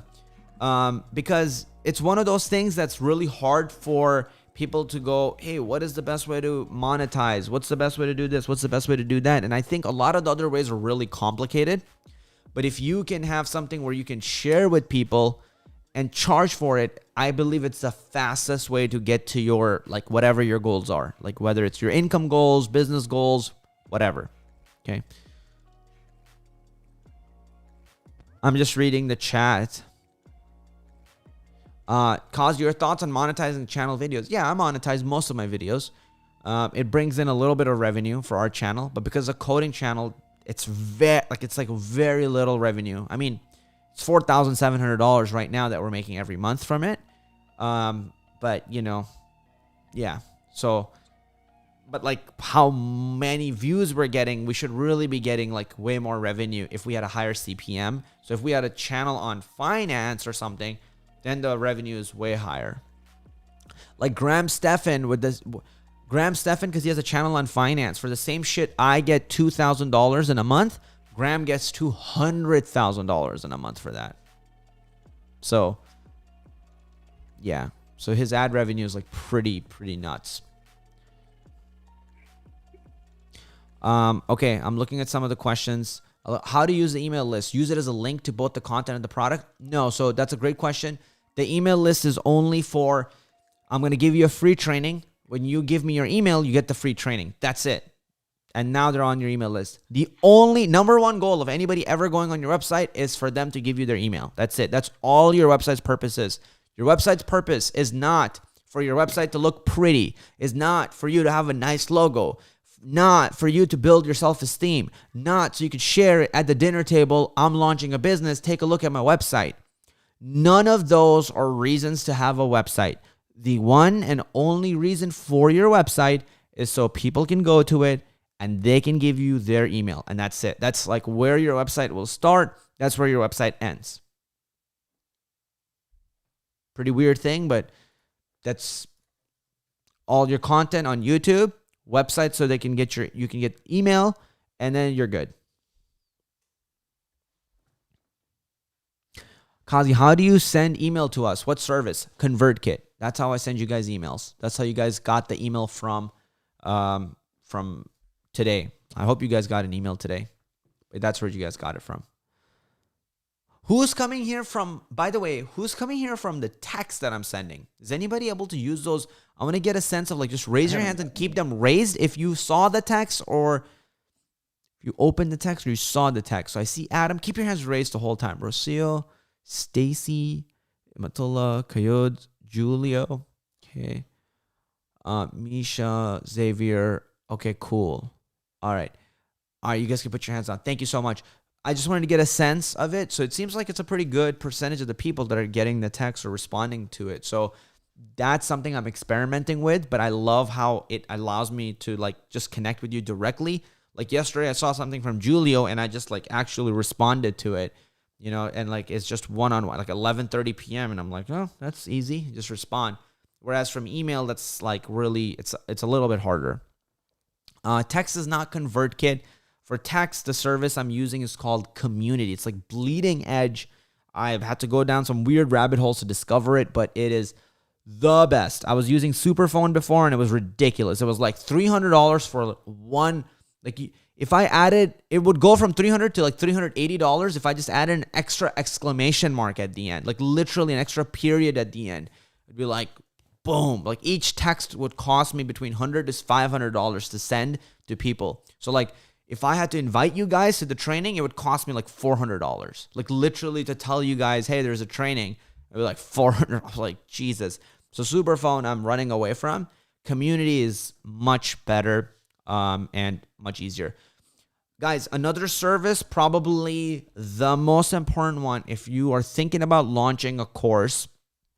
Okay, let me ask you guys that you are on this call, what are you guys trying to sell? Like, after this conversation, like, what are you guys thinking about selling? Like, who here is interested in potentially using their knowledge to, at some point, maybe think about selling a course? Okay, cool. So a bunch of people here. Awesome. Again, there's many things you can sell. One of the things that's really easy is a course. And I want to show you guys a platform you can use to do that. And the platform that I recommend for you guys is Kajabi. That's the platform that we use, okay? So Kajabi is, why I like Kajabi is it's going to be your website and where you sell your course all in one place. So here, and super easy to use. So you can have your website. Like, for example, I have cleverprogrammer.com. This is hosted on Kajabi. So this is my website, right? And if I go to customer reviews, blah, blah, blah, full on website. And if you were a student and you wanted to access our courses, you would just hit log in and be able to access the courses. This is the only combination I found that combines websites and making courses so easy. Everything else doesn't have what this has. There are a lot of alternatives out there. Teachable, Podia, and then there are some other ones. Stay away from WordPress. Don't go to WordPress. Stay away. Run away. You're going to make your life hell. You're going to, instead of trying to sell a course, you're just going to spend your whole life away trying to make one fucking plugin work. Stay away. Also, I would have recommended Squarespace until I discovered that on Kajabi you can have a website all in one place. So instead of going through the nightmare of what we went through, having a Squarespace and then Kajabi and then having to integrate them into one, which was like pulling teeth. It's like doing root canals, really hard, painful once things get integrated over long term. Much better if you guys just start with one thing and then it makes your life easier. Cool? So that's what I recommend for you guys to go ahead. Sorry, quick question. Yes. Do services like Squarespace or the other one you mentioned, do they offer SSL certificates or no? I think almost everything offers SSL certificates. I've been building my own for too long. Yeah. So yeah. There's it's like the curse of the developer, or like we always want to build everything ourselves. And it's like one of the worst things you can do, because then you're spending all your time on making it. Then you're spending all your time on like developing a service that already really exists and not really teaching or helping people. A lot. You know how many people would come to my website and they're like, this guy is a joker. He didn't even code his own website. I'm out. Full stack developer, more like using a service for $10 a month. I'm like, I don't care. Like, you just need 0.5% of the people to agree with you. Everybody can not agree with you, and that's okay. So, don't go that route. You're going to spend all your time coding it up. Then you're going to spend all your time maintaining it instead of spending time on making content and caring about your customers. Anything that pulls you away from caring about your customers or the potential people, stay away from that. Not worth it. Okay? So all of that stuff is already made, and then just pay for it. That's the beautiful thing. You can just pay for it and you get it. I just dropped all the links in the comment also on the chat. Oh, thank you. Thank you. That's perfect. So yeah, direct text messaging community. I am a bleeding edge marketer. I am using the community platform and it works for me. I don't want you guys to get too hung up or crazy over every single thing. As long as you have an email list, you're solid. If you want to use the community thing, you can. Okay, but it's just because like I'm just sharing with you guys the most advanced shit that I've discovered now that I'm using. So you don't feel like you need to jump on this right away.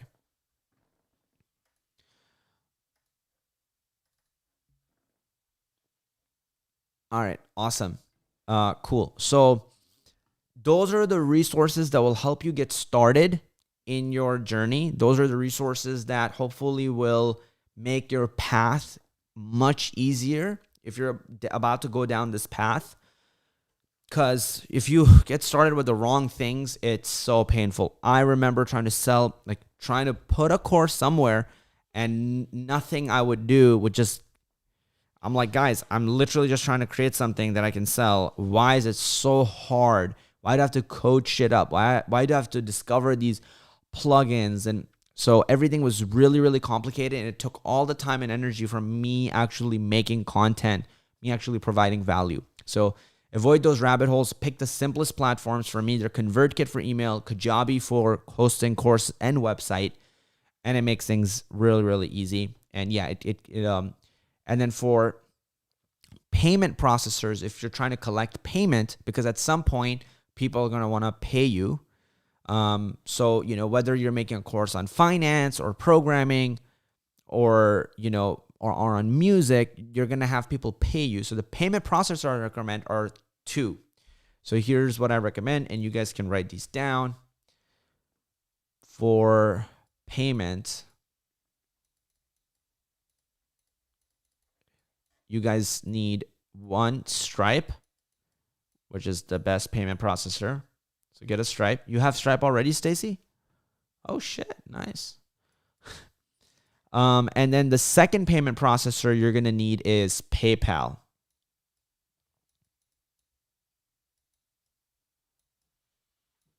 Okay, so these are the 2 payment processors that are the best. With Kajabi, both of them will plug in and get integrated. So I recommend using that, making an account on it so then you can collect the payment.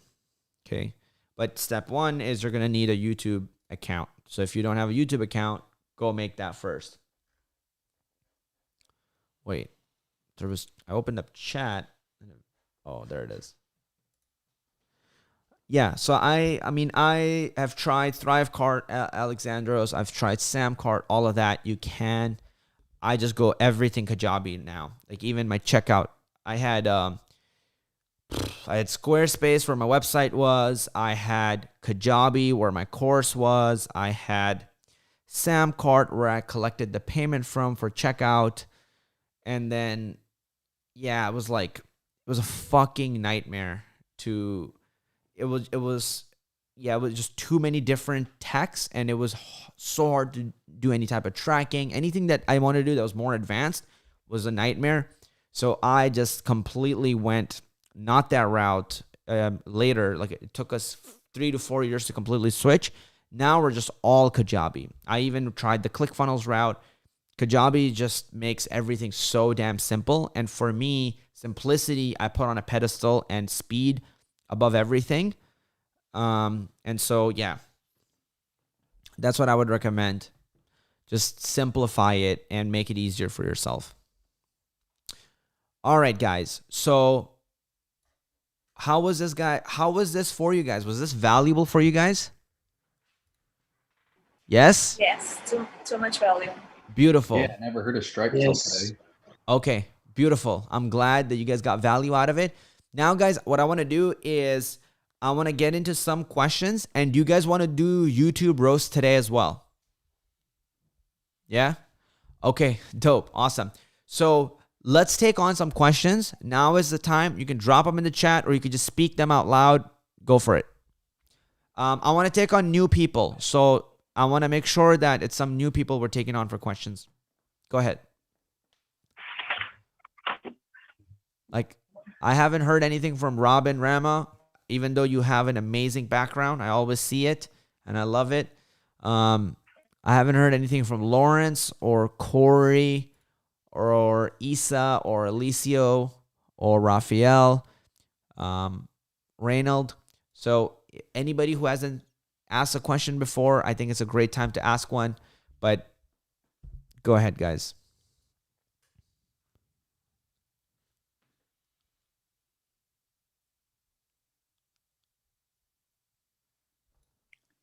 I know we have questions, guys. You guys had your hands up a little bit earlier.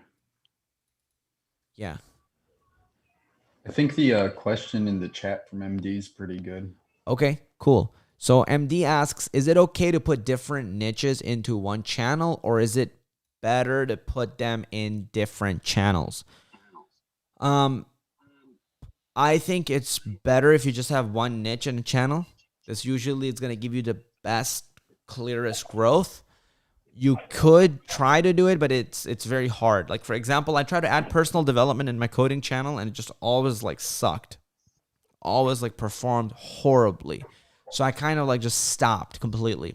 There was a lot of stuff that was really meaningful to me on the personal development side, but at some point I just kind of had to not talk about that. Same thing with, I wanted to talk a lot about freelancing, but there was just no matter how much I wanted to talk about it, not a lot of people wanted to listen to it because people just wanted to get jobs.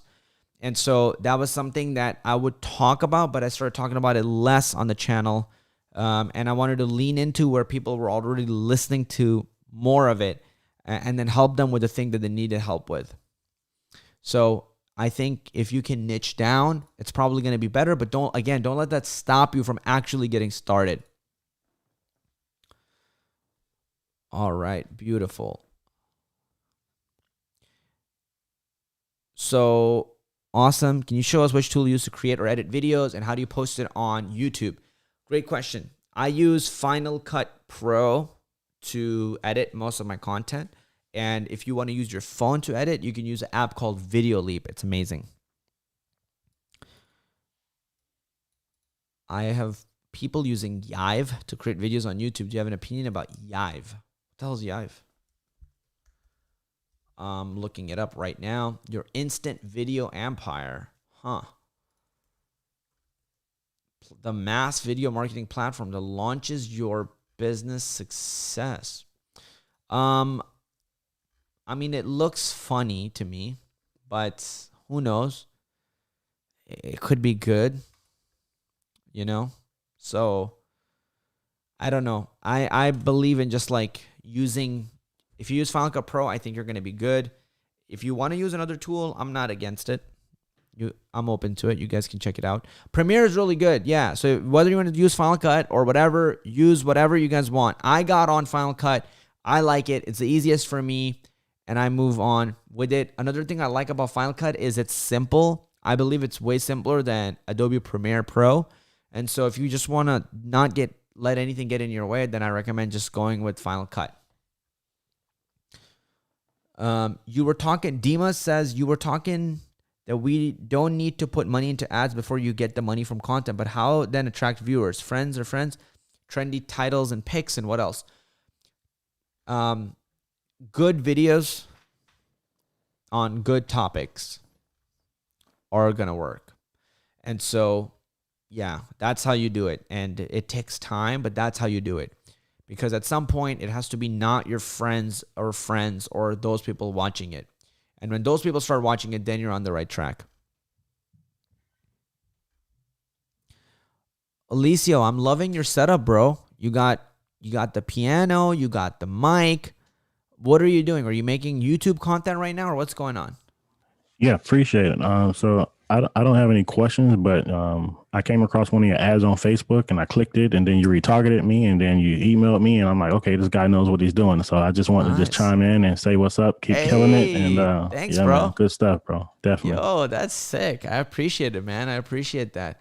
Yeah, I actually took a step back from YouTube a little bit and just kind of wanted to really define my niche a little bit, because I had a music channel as a rapper, and then I had hit 10,000 subscribers, and I'm like, I started getting checks from YouTube, and I said, let me try to really figure this YouTube thing out and maybe go a different route, because kind of like what the young man was saying, it's kind of hard to get rich off of 99-cent singles. You know what I'm saying? So now I'm just I'm going to focus on like content creation and monetization and just like education. So that's kind of where I'm at with it right now. So appreciate it. Awesome. And what are you thinking right now? Like, are you going to get back on YouTube? Or are you going to create content? Well, where's your mind at? So my mind right now, well, first of all, I just had to upgrade everything. So I got cameras and mics and all that, because I didn't have none of that. So now I have like a setup. So yeah, I just want to like, I don't know, man, maybe you can answer that. Maybe you can give me some advice on what you think would be the best route to go. I love content creation. I love teaching people. So maybe that's kind of where I'm at with it, to be honest with you. Beautiful. And then, okay, cool.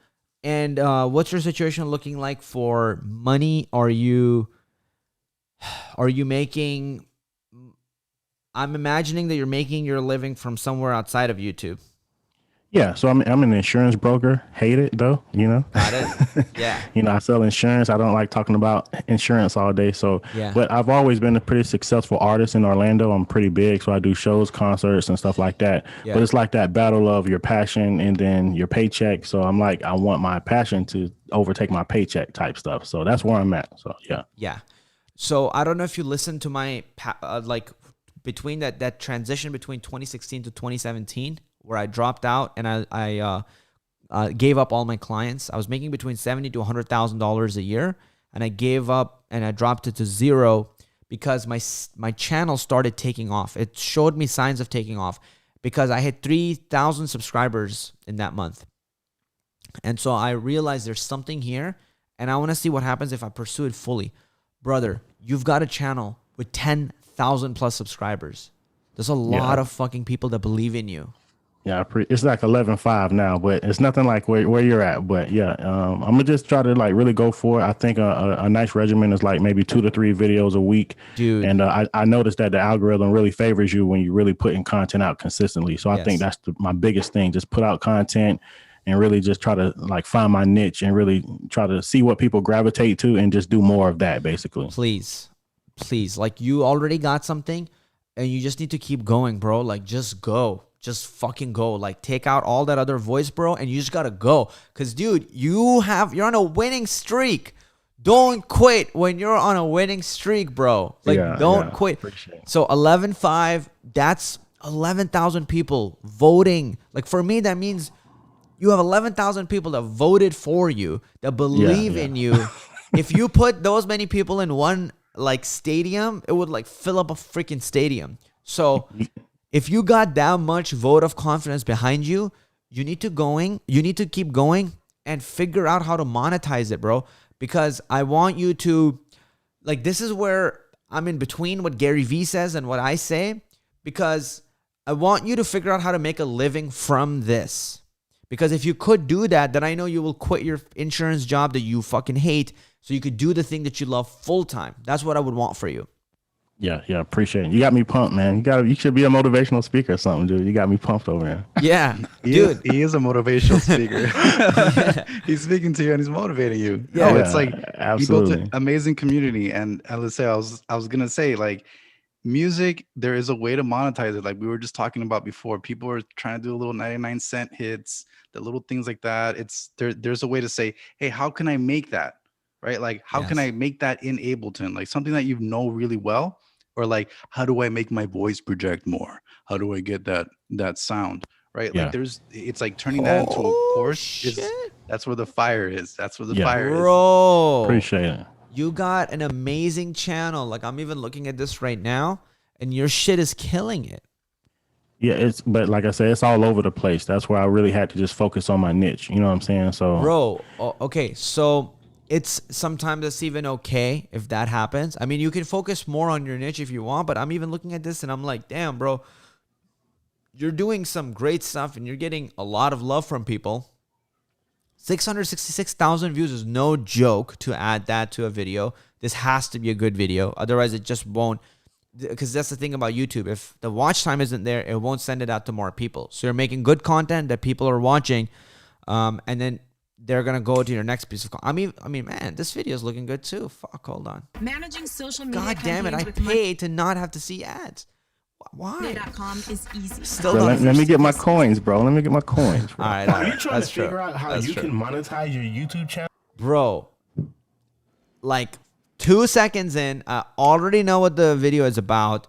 Your title is dialed in. Your freaking tags are dialed in. You got the beautiful ring light. Amazing mic. Setup is looking great. And start making money off of all of your YouTube videos? If so, you're in the dude, insurance fucking that doesn't make you this happy. Look at the smile that you got on your face. Right place. I'm going to give you 3 easy steps on how you can monetize your YouTube channel and start rolling in the dough. Coming right up. Yo, love it. Your YouTube channel, that's enough, bro. You're making me blush over here, though. Bro.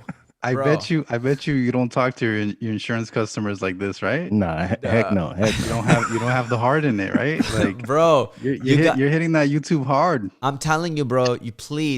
You gotta just go all into this, dude. You just gotta go. I'm gonna do that. Like, I'm so certain of it that if you were like, if we again, like, my brother, like, if I would imagine you're my brother or you're my good friend, we're just sitting right next to each other, I would tell you the same thing I told my brother.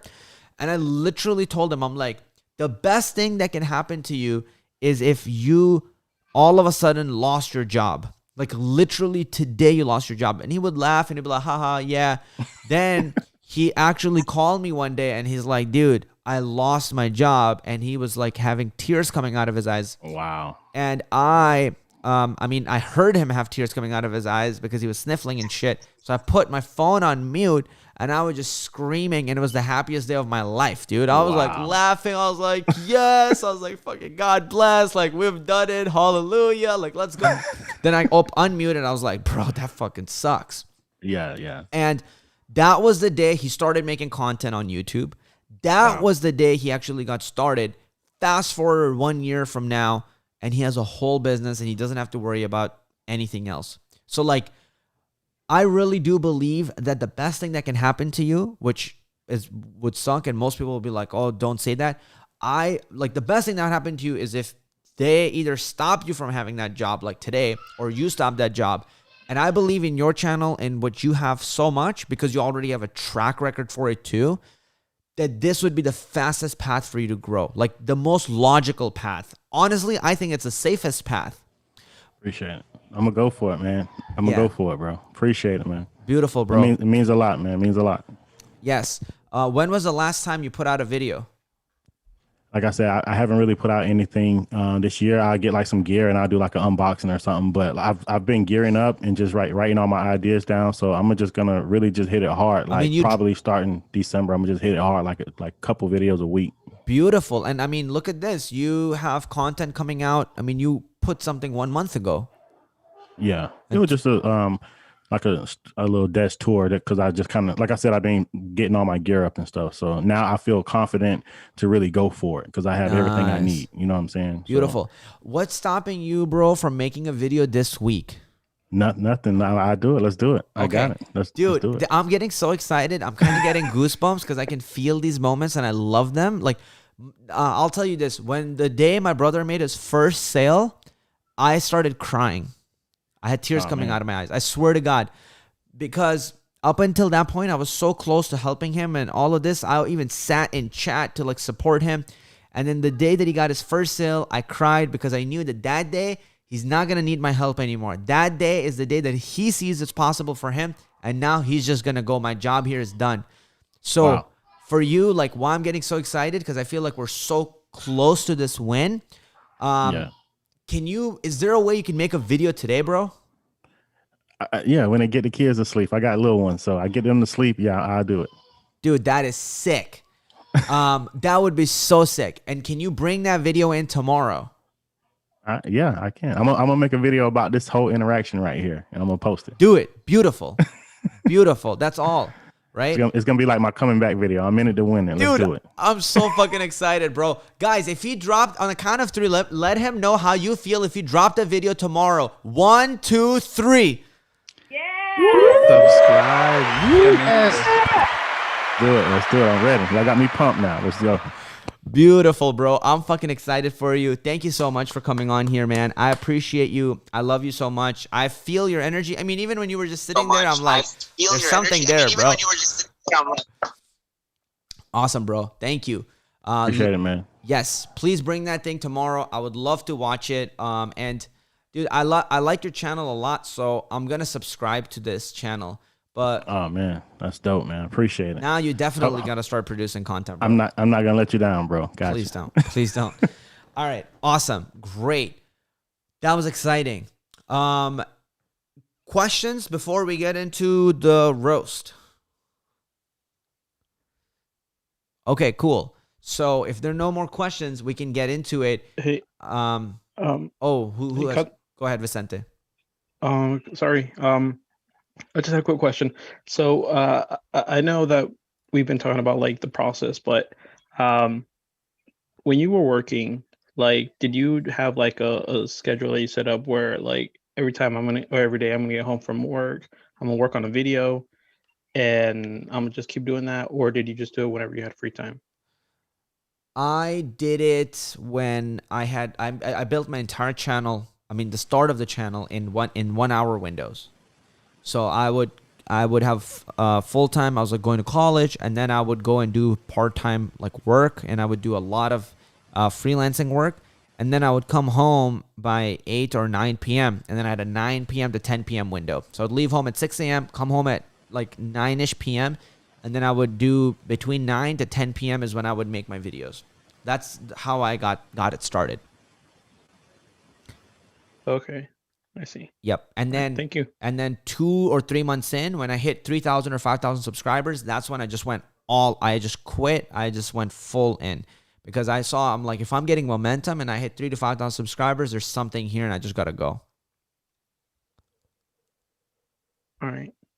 Thank you very much. Yeah, you got it. Man. Yeah, I'm still looking at that channel and I'm excited. It's like the how to monetize YouTube channel fast, that video. Like, yeah, okay. All right, cool. So, music channel. All right, guys, now start dropping your links and let me know what type of roast you're looking for. I know some of you guys already dropped it. And then we'll start from there. So I see Stacy. Stacy, what are you looking for? You're on mute. I don't have to go first. I'll take a dark roast. I mean, yeah, I'll be okay. All right, cool. Let's do it. Okay, so, cool. So I like overall how the title looks. I think when you get cute with titles, sometimes they don't actually perform well because people don't know what you're talking about. I know you're talking probably about Git version control. I have popped the squat in my recliner, and I am ready to introduce you. Unless there's something wrong on my end, I think the audio is really low on this video. Like I think. Yeah, I think something happened to my audio. Yeah. Okay. That placed in GitHub that has this great platform That's better. that allows you to save all your documents. So I'm saying all this fancy word because process. Okay. Great. So I would edit like this part out where I think you're looking at something or trying to open up something. So if it's a video and it's not a live stream, then I would edit that out. Or I would just do better preparation in the start. Yeah, I didn't do too much editing on this one. Okay, so here's the thing, right? If you don't want to do editing, then you got to do a lot of preparation and mentally put yourself in that state. So like if I want my people to shoot a video of me, but I don't want to do a lot of preparation, then I get myself in the zone, and then you just give me a topic, right? So you're just like, somebody give me some topic here. Any of you guys can give me a topic here. Giraffes. What else? Git and GitHub. Git and GitHub. Okay, so if I have preparation, then that's great. If I don't have preparation, then I just got to go on the spot, but be energetically wired. So I'm like just going. So then you don't need to edit it. So then I just make myself so good that you don't need to edit it as much. So then if it's like, yo guys, here are the top 5 things we're going to learn about giraffes in this video. Now, before we get started, make sure you hit like, subscribe to the channel. This is me, Stacy Joseph. Let's roll the intro. That happens, right? I like Alicia's laughing because that's probably his intro. So either you have to like get your energy up and then really commit and go all in. That's one way of doing it. Or 2, just make sure you edit. Like if you're feeling like, oh, my energy is, I'm like, now we're going to open up GitHub. Now we're going to open up this. And then if you're looking at the thing and it's not prepared ahead of time, so make sure you edit that part out. So then the video is like paced well. So if I'm watching it, then I'm actually going to commit to watching you. Okay. Because it seems like, okay, you care. You're not going to waste my time. You're going to be respectful of my time. Especially the first few seconds are so important. So if in the first few seconds you lose my attention, you don't hook me, I'm not going to get to the other parts. And also to have others be able to collaborate with you. Don't tell me how I go about getting it. So this time, audio needs to improve. Audio is like really bad. It's really hard to understand what you're actually saying. Plus, I think you're sitting away from the mic. So I would recommend that you can invest in a mic like a Yeti, and I think that will go a really far, a long way. instructions. If you're anything like me, I need to know step by step what I need to do. To in my GitHub. After that, after you come. If your mic is there, I think this video is going to start popping. Like there's something about good audio that just makes things pop. So even when you guys saw like Alicia's video we put on before, yes, he has really great lighting. Yes, he has a lot of those things, but it's the mic that does a lot of the magic where all of a sudden you're like, whoa. Like for example, I want you guys to notice the difference between my voice right now, and I want you to notice the difference between my voice right now. Did my voice, is it like really, is it much more annoying to hear me now? Like it's almost like dissatisfying. You sound far away. Yeah, it's not echoey. Echoey, like far away, like weird, right? All of that. And then all of a sudden I'm like, how's it going, guys? What is up? Like, right? It's like Howard Stern, like, hey, how's it going? Right. Yeah. So audio makes the most difference. And then yeah, so I would focus on the video part of it later. Other than that, I sometimes just skim through to see how I feel about the video. So here, when I see visually things changing, that's a really good sign. I would increase the energy in the intro because there's no energy in the intro. Like, and here it's almost like you're like you forgot that you even had a camera on or something for a few seconds. So that part is important. Other than that, you're good. Add some visuals. So when you say GitHub logo should pop up. Like have a GitHub logo or a GitHub image right there. That's going to be a better way to go. So that's what I have for you, okay? Okay. Cool. All right. Let's go. All right. I'm going to go with Maktoum. Maktoum, are you here? Yes, cuz. Okay, dope. All right, let's go with this one and see what's going on here. Hey guys, welcome back to Great start. Learn with Maktoum. I hope you are doing well.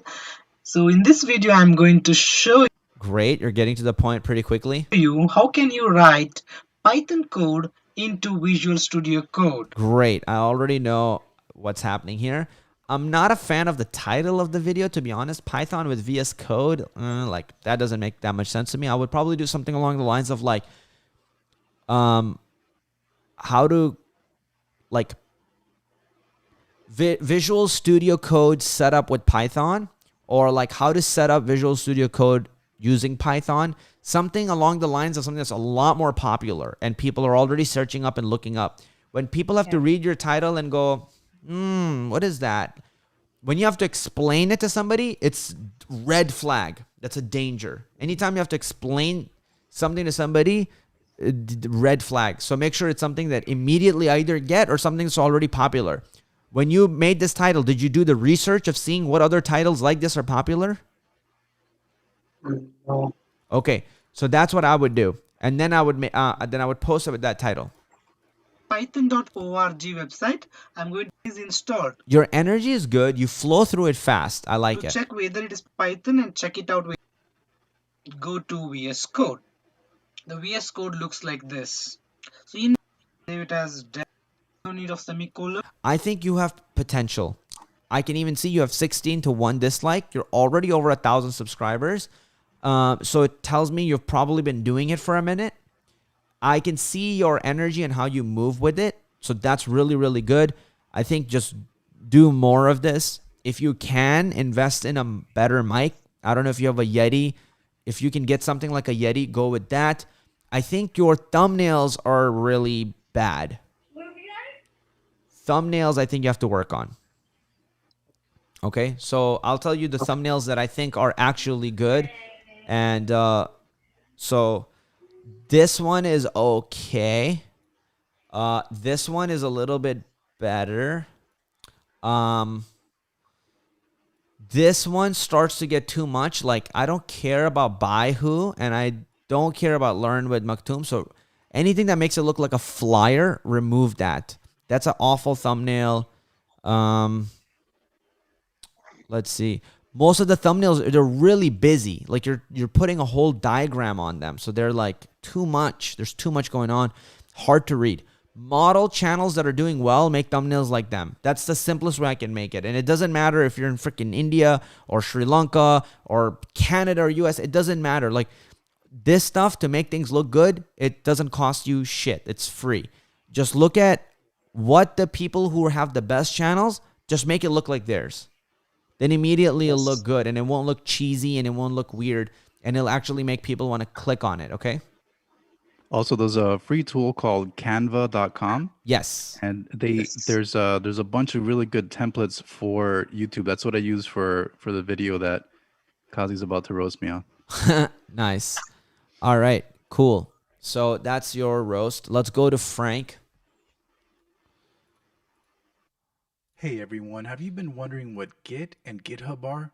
I'm going to share exactly the number one tool for developers to use to collaborate with code. All right, our first step. That's how you gave me Git and GitHub, huh? Is going to be going to github.com. So open up your Google Chrome browser. Let's go right to it. Okay, so something I want to tell you, Frank, is, I mean, you got it. This channel is going to grow, okay? Something I would tell you you're holding back emotionally. Okay. I can see the fire in you and you kind of want to go, but you're almost like holding back and being kind. Let that go and just be more like a little bit more on the voice. So like I would just a little bit on the higher, louder projection, and I would just like go. So like you're so close to it, but it's like, you know, even the little bit like, what is Git and GitHub? Like I would just go, yo, what is GitHub? Yo, this is your boy Frank. What is Git and GitHub? You're like that even on the calls. You know, like you go crazy even on the calls. On video, when you go way overboard, that's when you actually look normal. It's really weird. Right? So like even you guys paying attention to me on this call, when I actually go overboard and I'm speaking really loud, because that's not how I'm speaking when I'm with my girlfriend and we're just sitting eating. Like, here's how I actually will speak with her, right? I'm like, hey, how's your day going? So, yeah, so like this crazy thing happened the other day. And, you know, we were on a call with these people on the Zoom, and it was such a cool call. Like, I just loved it. But you guys see how that doesn't actually sound normal to you guys on Zoom? It's like you guys lose energy and attention. So I have to actually go way above and beyond on the call for it to actually sound normal. So same thing on the YouTube end. I would push, there's something holding you back. I would push that way harder. So then it actually sounds like really good. And First step is going to be going to github.com. I like that little, like, I like the design of the background, the image that you have. And then I like how, what is Git and GitHub, like how it's moving towards me. So open up your Google Chrome browser. Let's go right to it. It's built for developers. You'll see this is like a very top tool. Everyone uses this to collaborate with code. Nice. You need to know this. It's very important. So let's click. So here you're speaking like, you need to know this. This is very important. I just want you to do, you need to know this. This is very important. I'd love for you to learn it. And so that just a little bit louder, there's something beautiful about it that it like hooks you. There's something about it that when you listen, you actually want to stay there just for a second longer. So that energy is where I want you to play at, because your video is already looking crispy clean. Click here on the sign up button. Let's nice. I like how, I don't know how you have a mouse that's bigger than fucking my face, but it's awesome. A little test account. Let's see. Frank. Right? Like, holy shit. Like, this thing is fucking huge. A dev. Let's pick something fun. Jesus. And let's make a email address. Oh my God. Let's use disposable I wouldn't even know where I'm address here. clicking. Something is with the sound. There's a lot of hum in the background. So I would reduce the gain to 0. All right, and let's make the password the same, but make it 2020. All right. Right, here we go. Are you sweating? Go. Email preferences. Yeah, I ate sure. some mega spicy chilies right before Okay, this. holy fuck, dude. Like, All right, let's verify that we're a real human. Let's pick the spiral. I know I know how it feels when you're making content, and yeah, I've been through a lot of those sessions where I'm making content. It just feels very contrived and like, so sometimes just like loosen up a little bit before making it. But you have to put your reps in, so there's no way out of it. So that's okay. Got our profile here, and here you see this is a repository called Free Code Camp. Excellent repository. See, they have a bunch of different things here, a bunch of different files. It's a very large project. Here you see there's a lot of people watching the project. That means dope. So this is, you know, I love this. You're gonna improve so fast, dude. You're gonna get so good. Just keep putting it out and hitting publish on it, and then go and do another one. This reminds me of, like, remember when I started my first videos? And you can see that there's just something holding me back. You know what I'm talking about, right? Yeah, I saw it. And so it's literally like that, where it was something holding me back almost for a bunch of videos. And then I started coming into my own, and then I'm just going, this is what I want to teach and I want to go. So keep making these videos and keep making more and more of them. So increase your quantity, And just in a loving way, I want you to focus on increasing your energy that you come in with. Like commit to coming in with your like entire energy. See what I'm saying? 100%, 100%. I recorded this video at midnight, and it's probably better to do it daytime so I could go real crazy. Yeah. And not have the neighbors kill me. Yeah. I mean, yeah, I midnight. love it though. Hey, this is exactly like you're saying. This is like exercise. It's Yeah. like practice. You know, I'm taking everything to heart. I'm writing everything down. What's up with that thumbnail though? I took your advice on the thumbnail. Oh, let me see the thumbnail. Okay, so let's go here. I like the yellow. Oh shit, I love the thumbnail. Nice job on it. That's looking really, really clean. So great job on this. The reason why I actually say to put your face on the right-hand side sometimes is because this watermark actually blocks a lot of what's happening here. So it's like an actual problem. Like it's fucking huge. You don't see it right now because I'm on your video, but like if I'm on my phone and it's in the recommended, that watermark is huge. There's like a bunch of stuff that you could have there. Like for example, the GitHub logo is hidden. So that GitHub logo, so that's why I would put the face here and then I would put the stuff on the left-hand side. So that's one thing. Another thing is there's no need for a YouTube logo in this. So I would remove the YouTube logo. The Git and GitHub logo is what I would have that pops a lot more. So I would do this where, okay, I don't know if you just try to follow me. Okay, I'd move your face here. I'd put the Git and GitHub logos like here. And then I would put your text here. Kind of like that. And no YouTube, and make sure the Git and GitHub logo have colors because they have such amazing colors that pop out. You know, that Octocat or whatever. It's really nice. It pops. So I would put that there and that would be great. But other than that, I mean, it's a great thumbnail. Great thumbnail. So nice job, bro. This is amazing. All right, guys, everybody give it up for Frank. Amazing job, brother.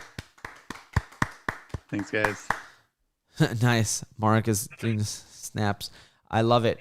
Cool. Let's go on to who should we take next? We got lots of comments down below. You can pick Mark. What? Who's Mark? Did Mark just say you could pick Mark?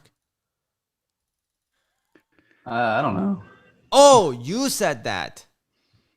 Oh, all right. I totally okay. I'm sorry. I just got confused. I need like a huge TV where I can see everybody. Nice, Xavier. What's going on, brother? All right, cool. Dope, bro. I love your hair. All right, cool. Let's go to Joey. All right, here we go. Joey, my friend. Joe G Music, are you on this call right now? Joey, hello. Going once, going twice. All right, we'll move on to the next one. Let's go with Redian. Yo, what's up? This is Radian from Top Notch Programmer, and today I'm going to share with you an Instagram DM bot. So this bot is built using Python programming language and Selenium. This bot can send messages to a list of usernames on Instagram.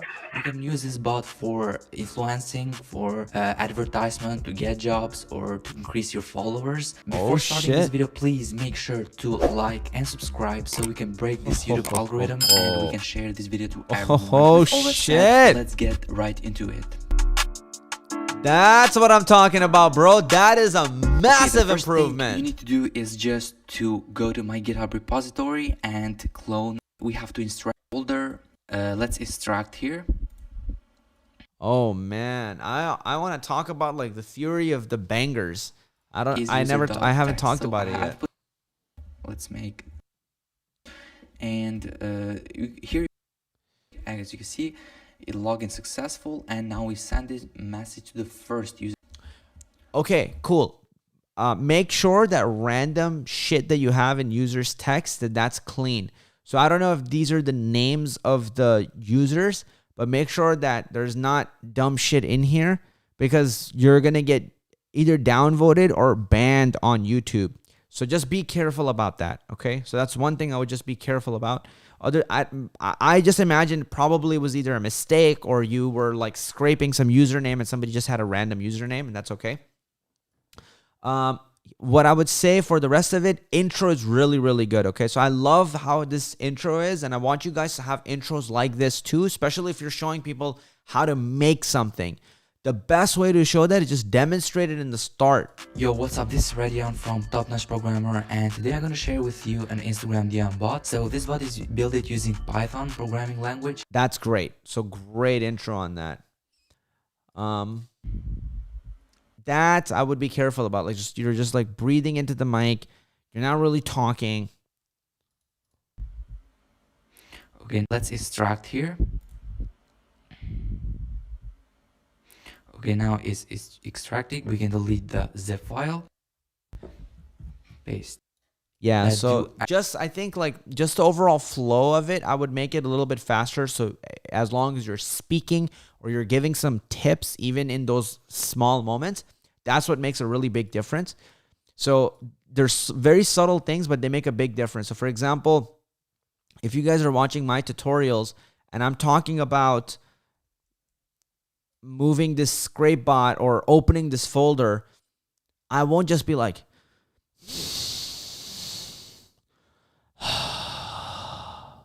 then clicking on this. I will actually be saying like, all right, guys, so now we're going to unzip the IG bot. So I'm going to go ahead and double click it and unzip it. All right, now it's unzipping. It'll be unzipped in a second. And as soon as that's done, I'm going to move it over into the scrape bot. And then as soon as the unzip happens, I go, all right, now that that's over, let's go ahead and put it into here. So that part is really important to be able to have the flow of it going the entire time. If you can keep the flow going, it helps people get through everything. Okay? So that's one thing I would improve here. Other than that, great job, Radion, and big improvement from yesterday. Guys, everybody give it up for Radion. Awesome, brother. Love it. Love it, love it. Okay, let's go ahead for the next person. And remember, guys, day 5. Just want to share this with you guys. Day 5 of the challenge is tomorrow. And what are we doing on day 5 of the challenge? Creating a blueprint. Yes, you're creating. Blueprint, yeah. You're creating your very own blueprint for your own YouTube channel. All right, so that's what we're going to be doing. And then day 6, I'm going to have a surprise for you guys. I shared with you guys a little bit about the launch of the course, and that I can talk to you guys about it on day 6 and how it might even be possible for you guys to join. So we're going to talk about that more tomorrow, at the end of tomorrow. But right now, I'm going to keep going through everybody's YouTube channels. So let's keep going through that. All right, so we got Alexandros. Cool, let's go. I love it because you come to all of our you would come to all of our YouTube live streams. So that was super awesome. All right, so let's see here. Are you there, Alexandros? Yes. Okay. I'm here. Beautiful. So, what I see here, and you're a monk, so I'm gonna be nice to you. Yeah, it was a little draft effort, so not so prepared. Okay, that's fine. But what it's better than? Yes, I know several improvements can be made. So, for example, the sound can be improved. Yes, no. That's not what I was saying. I was saying it's even though it's in draft, it's better than 99% of the people who don't even have one video. So you got to congratulate yourself on the fact that you actually have a video, okay? So that's really, really good. So now let's go through it. Hello, Alexander's Precision friends, and welcome to our Python tutorial on pandas. It's kind of ridiculous how much sound makes a difference. Yes. When you watch this, you're like, there's so much wrong with this. But if he didn't change anything else, and the only thing he changed is audio, and just reduced his gain to 0, put the mic really close to him and spoke, that alone would make this video like completely watchable. Just that one thing alone. Like actually pay attention to sound right now, right? Function based on slides by the Instagram profile as your will. So because of there's a lot of sound in the back, if just that one thing improves, almost everything improves. So let's keep going now through this. You can find the slides on this link. I like how you have stuff prepared and organized, Alexandro. So good job on that because you're respecting people's time. I like that you have preparation behind it. On these slides. So as you can see, it says pandas, shift function, shifting grows in a data. There's kids in the back. There's like all kinds of craziness. So that's where this is the number one way to make your videos sound professional and something worth watching. Just audio, I cannot emphasize enough. Invest in audio. That automatically makes so many things better. Easily. So let's move. Oh, dude, you are actually providing valuable shit. It reminds me of the Gary V TikTok where he told people, he's like, it's easy. He's like, open your camera and he's like, just say valuable shit. And people started making all these TikToks where literally all they do when they open their camera is they just open the camera and they go, valuable shit. So it reminded me of that TikTok and I was laughing. But this is really valuable. I think that if you just keep going, you're going to actually do well. The only things for you, see if you can replace this with your actual face. Yes. If you can't, then just make the whole screen coding. Okay? Other than that, brother, the only other advice I'll give you is keep going and make more. You're making good content. You're providing value. People always want to go where they can get value from. So improve your audio and then just make more content. That's the best advice I got for you. Okay, brother? Thank you very much. You got very it. Nice. All right. You got it. Take care. Yazid. Dark roast. A bit of sugar. Kazi? Yeah. Yeah, just a minute. I'm uploading the video. It needs just 4 minutes. Okay, cool. So if you can go to the next. All right. Got it. Thank you so much. All right, Xavier King. Let's go. Xavier's got his whole website up. All right. So King's. Oh, okay. I see. It redirects me to it like that. Cool. What? Yeah, looks better than the gobbledygook at the top. YouTube link. Yeah, got it. All right. So.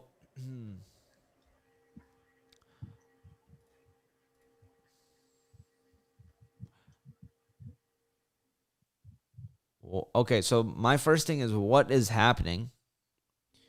I think I'm mostly confused.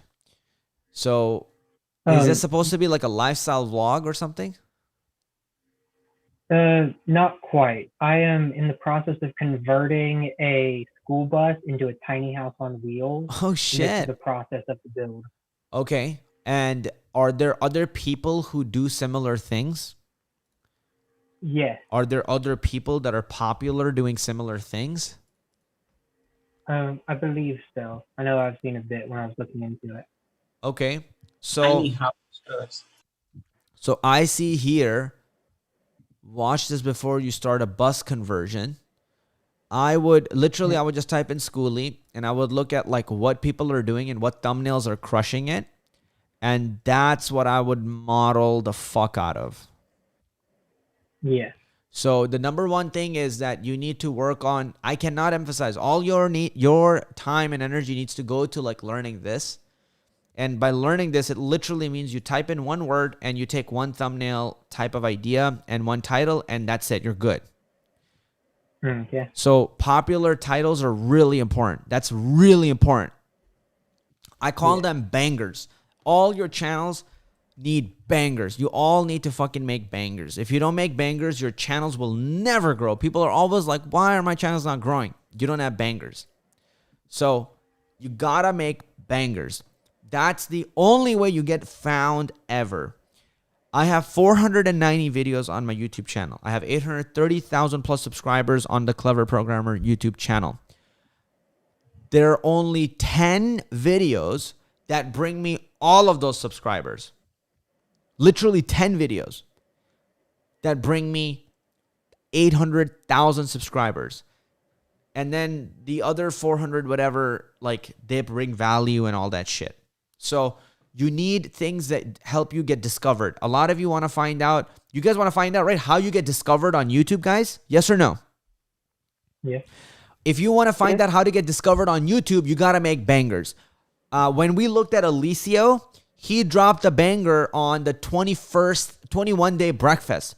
Those types of titles are bangers if you can nail that video. Another one that's a banger was his How to Monetize YouTube Channels in 2020. That's a banger title. That'll work. And it did. And he got 12,000 views. Then he had one on birthday quarantine. And that one did nothing because it's not a banger. Nobody's talking about that. So until he has a huge subscriber base, they're never going to find out about that birthday quarantine video. See what I'm saying? So bangers is how you get discovered. Then all your other content is watched by people that, you know, discover you. Okay. Cool. So that's why you guys gotta, number one thing is I would take something like this, make a video on it. Big titles, whatever these big ones are, schooling, home conversion, bus life during lockdown. What the hell did these people do? I would make a video similar to this. All right, let me go to your channel now. All right, schooling.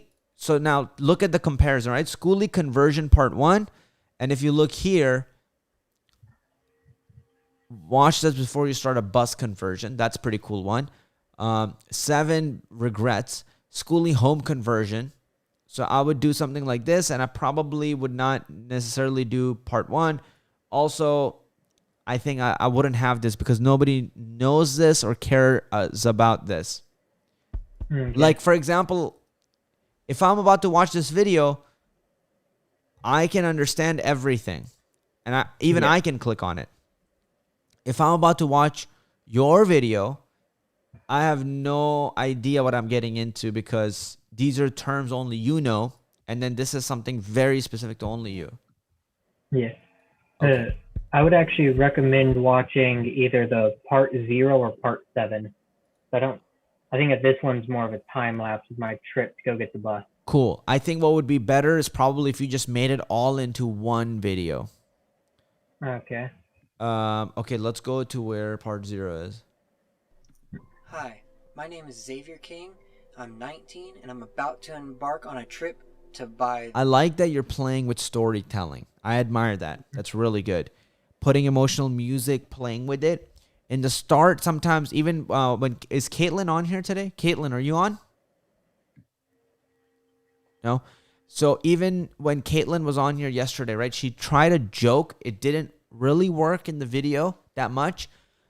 But if she adds a little bit of music, a little bit of this, it will work. So first, it's important for her to take shots at it. And then eventually she can actually make it work. So same thing here. I like that you're playing with storytelling. There are times where you'll actually really be able to make it hit home. The bus I will be converting into a schoolie. In fact, there's a good chance that this video will go live while I'm on my trip to El Paso. Amazing. Look at the camera. Yeah. Okay. I was having a little bit of an issue with that. Why is that? I was recording it with my phone. So I was trying to look at the screen and then the script that was right next to it. And I never really looked at the camera that was right between them. Oh, I see. Yeah. Now, how did I get to this point?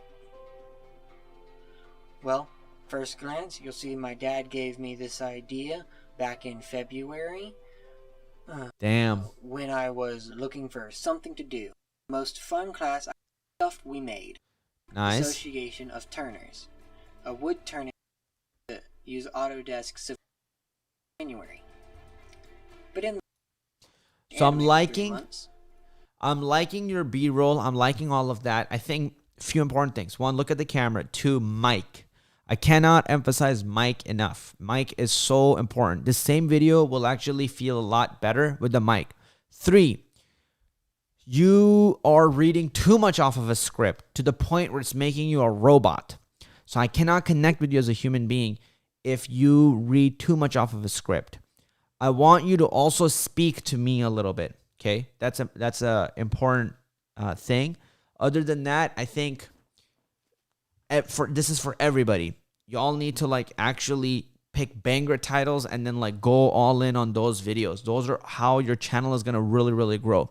For Clever Programmer, for my Clever Programmer channel, I know my banger titles, like the top 5 programming languages to learn. Another one is like how to become a programmer in 3 months. What are some other ones, Frankie, that are like that always bang? Top 4 dying programming languages.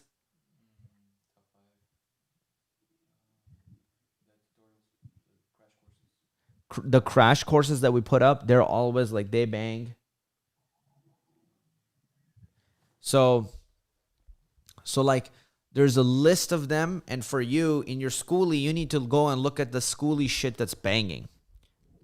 If you just keep getting unique with your content and you don't actually look at what works, you're never going to get found, bro. It's very unfortunate. You're going to be 300 videos in with 0 subscribers. I've seen it happen to people. They fucking make 300 videos.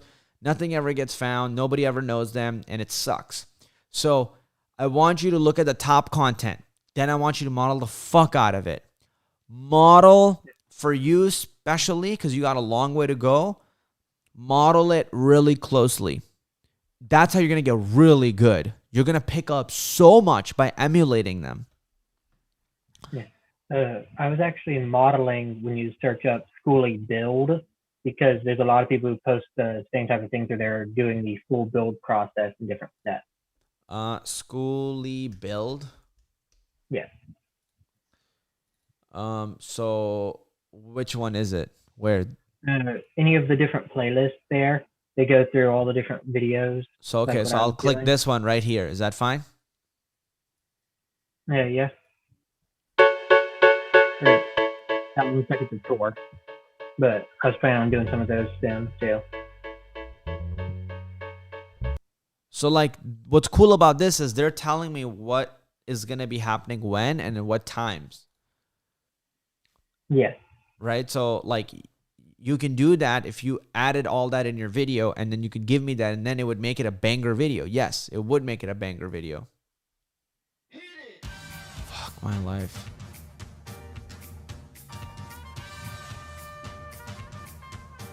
All right. Up into hers or her own thing. You need to maximize your space inside of a bus. Add some little clothes storage. This is where. So surprisingly, we actually have to live again, and so we're just really looking forward to going west and seeing everything that it has to offer. We love the snowboarding. Dope. So this is a good video, and he's showing us like what's happening throughout it. All of it is packed in one video rather than part 1, 2, 3, 4. Parts don't work that well on YouTube. People want that one video to just be self-contained. That's why when we would do these like 8-hour live streams, we wouldn't break it up into part 1, part 2, part 3, part 4, building Facebook. We would just have one video, and you would just build Facebook in there. So I would recommend going that route, okay? All right, we're going to move on to the next one just because I want to give more time to people. Yeah. Awesome. Love it. Cool. Kazi, Harman says, how did you set up your mic? My current setup is Yeti, Voice Meter, RTX Voice. Okay, cool. Yeah, if you got that, I think you should be good. Mine is, I have a Shure SM7B connected to a Rodecaster Pro, and that's kind of it on my setup. Mark Cinematic says, I want a constructive roast, please. Do I need to appear more human? Okay, let's take a look.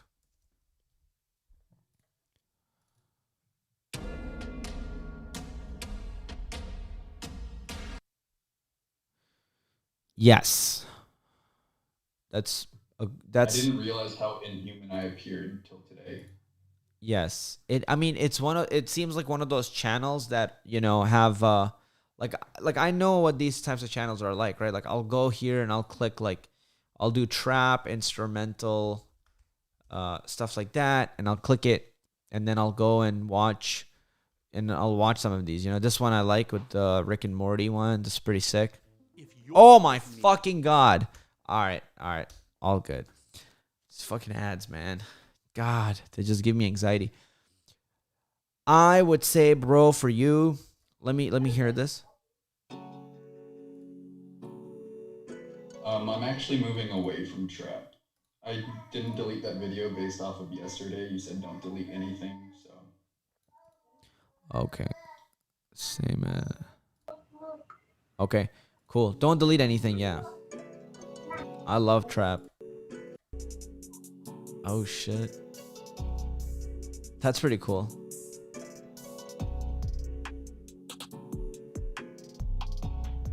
That's sick. I love that. Okay, so I think for these types of channels to really explode, one of the hacks that I've seen is if you had a live stream that's just going permanently. I've seen a lot of channels do that, and they do really well with it. That's one. Do you know a service that offers that, or would that be something I set up? I have no idea about that. I've never really looked into it. You could called Restream.io, something like that. No. I mean, that's not gonna allow you to like. He's looking to stream forever, permanently. Like, so yeah, like lo-fi hip hop radios. Yeah, Restream is just to be able to stream to multiple platforms. So that's all that is with Restream. You would literally, I think, need to dedicate one computer or one laptop to just streaming permanently. Okay. So you can have like a cheaper computer that just permanently does that forever. That could be. What's up? I'm sorry for interrupting, but with this infinite stream thing, would that be like something I'd want to include other artists in to kind of grow my brand, or would it be something I keep completely exclusive to myself? Yeah, be careful with copyrights. That's a big so massive strikes on that. Right. If you had your own music that you were streaming or things that are like copyright free, you could stream that forever. That could be one way to do it. I mean, honestly, I would recommend you make videos with your face in it that are teaching people how to make beats, how to make traps. I think the problem with this stuff is there's no brand. So like, it's just music. I mean, I can go to any channel and listen to music. And so that's your big problem. Then you just become a commodity. Like, so that's why I would. So how do I break that? By offering more of a service? I mean, first of all, you need to make YouTube content where you're giving valuable advice. Maybe you're teaching people how to make trap, or you're teaching people how to make whatever this music is. Do you think an entertainment approach would work too? Like, let's say I want to teach somebody how to make dubstep. Yes, if you could, if you make, that would be sick. If you teach people how to make dubstep and then the video starts with you playing dubstep, I think that would be sick. What is that guy's name? Andrew. I'm just gonna type in Andrew music. I forget his name. There we go. Andrew Huang. Yeah. He's all about music, right? But his videos are so freaking entertaining to watch. Like whatever he makes it on. With AT&T, you can pick like this, as you can see. for each family member, like HBO Max or. All right. Boom. There we go.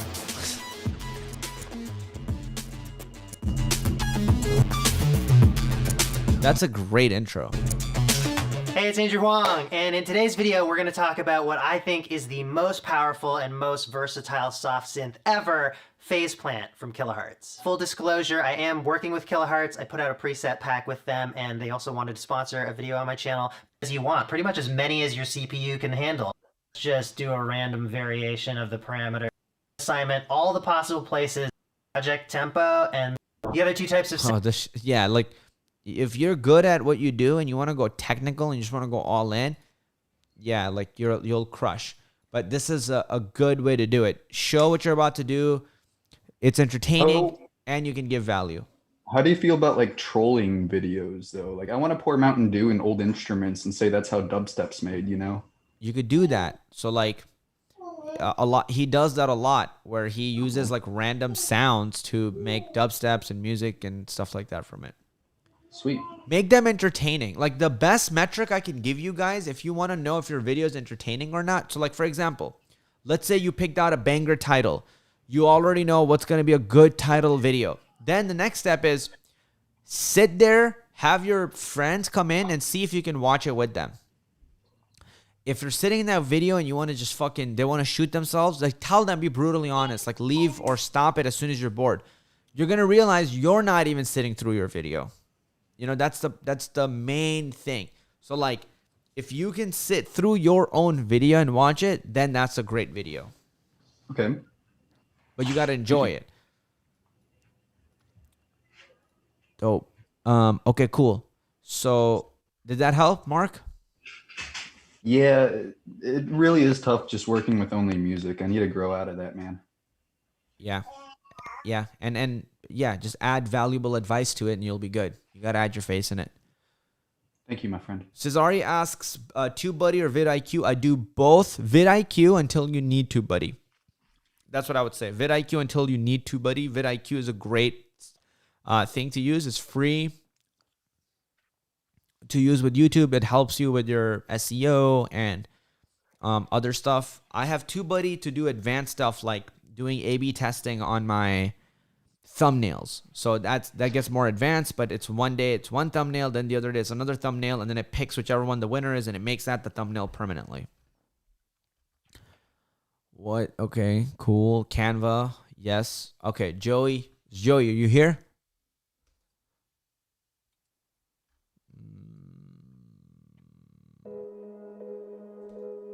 I don't know if Joey's here or not, so I'm gonna just skip past it again. Cool. Joey keeps posting, but Joey's not here. Oh, he can't use the mic. All right, Joey. Well, let's take a look at this. We won't have a lot of back and forth conversation, but I guess I would say the same thing, bro. Like maybe make some music where it's not just music. Add same thing. I'm going to end this very quickly because it's the same type of, oh shit, I didn't share my screen with you guys. So here, I would say the same thing is happening with Joey that we had with Mark. You guys need to add your faces into it, and you guys need to add your personalities into it and give valuable tips while entertaining. So maybe entertain in the start and then give value on how you made that music or how you made that beat. There's a big market for that. Okay, dope. Awesome. Who else do we got?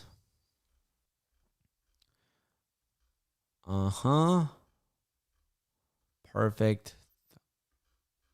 Oh, I'm like really far. Adam says, over 9 years ago, I did over 70 videos teaching English to native Japanese speakers. This is the last video I ever did for that channel. Can you give me a light roast, please? Mostly focus on setup and presentation. Okay. Hey, Minasan. How you doing today? Holy shit. Mochironi Genki da yo. Dude, that's kind of cool. Yeah. Man, good energy, Adam. So happy, bro. Hey. That was 9 years ago, different time and place. Yeah. Welcome to. And like I said, this was 70 videos in, or more than that. I don't even know how many I did, but I really appreciate everything you've been doing over these past 4 days, because I think the reason that this particular channel never took off was that I didn't try to model anybody. So I think all of my titles sucked. You know, Yes. my thumbnails probably sucked, but I think probably, like you said, my energy is okay. I think my presentation's good. So that's why I'm asking more to focus on that. Yep. Okay. So, important thing, like the video I want the video quality not to look like wooden potato. So that's important. That's one thing I would try to improve, because it's really hard to actually even, like, for example, I can't even make this out at all. What is there? Not that I even need to look there. The text is extremely pixelated, so it makes me not want to be in it and watch it. Your energy is the saving grace, and I bet your content is good too. So Yeah, I was a linguistics student at the time, and it was a lot more conversational in Japanese. I think it was pretty decent content. Behind the teeth there. Let me see if I can Nice. zoom in a little bit more. Great energy, dude. Like really light energy, really like calm, positive flows. So I think that part is really good. I think your speaking skills are really great too. The biggest frustrations here are just lack of pure quality. Outside of course, thumbnails and titles, you can improve just the quality. So the video at least should be 720p, if not 1080p. This video is 240p. I have trouble visually seeing what's happening, and it's really frustrating to hear what's happening. If the audio quality could be better and the video quality would be better, then I think you have a lot of potential. Yeah. Well, like I said, it was 9 years ago. I don't even know if they had 1080p back then. I know, but even the last videos you sent me, you're shooting in a vertical format on an iPhone. I don't know when you made those videos, but they seem more recent. Yeah, the past couple of days. Yeah, that was right. So I want you to use an actual camera or actual webcam, because your videos, I want them to be not vertical. I want your videos to be 16:9. So that's a good place to start, because again, you have good energy, you have good thoughts. I literally think if you just put a camera, proper camera, or even a webcam and good audio, you can actually have like a good channel. But if you don't, 16:9. Yeah, just like a regular camera. Yeah, 16:9. 16:9. Yeah. So. All right, dope. That's all. Other than that, Adam, like keep going, keep making content. Just put it right there and you'll be good to go. Okay? Thank you. I appreciate it. Yep. You got it. Hi, Jen. Oh my God. How are you doing? Good. Been busy this week. Wow. Catching up. You look amazing. Your face is glowing. You look happy. It feels like you're well rested. Somewhat. Lack of sleep with the As kids. a mom of 3 teenage daughters can be rested. I'm rested, I think. Wow. Yeah, that's amazing. So I'm so glad to have you on here. What are you trying to grow your own YouTube channel? What's going on? I am starting a brand new one. I have never had a YouTube channel before. Nice. So Congratulations. I was busy at work all week. I've been watching all the videos all day and catching up. So Beautiful. there I am. Beautiful. Awesome. Well, welcome to the channel. Welcome to creating your own channel and being on this journey. I'm excited for you. Is there anything specifically that you have in mind? I am probably going to take what I've been doing with the Success Coach live calls and turn it into smaller video snippets. Got it. Okay. With my friends. Oh, wow. I love it. My angry unicorn friends. Holy shit. Gets really angry. Amazing. I'm really excited about that. I think that's going to be awesome.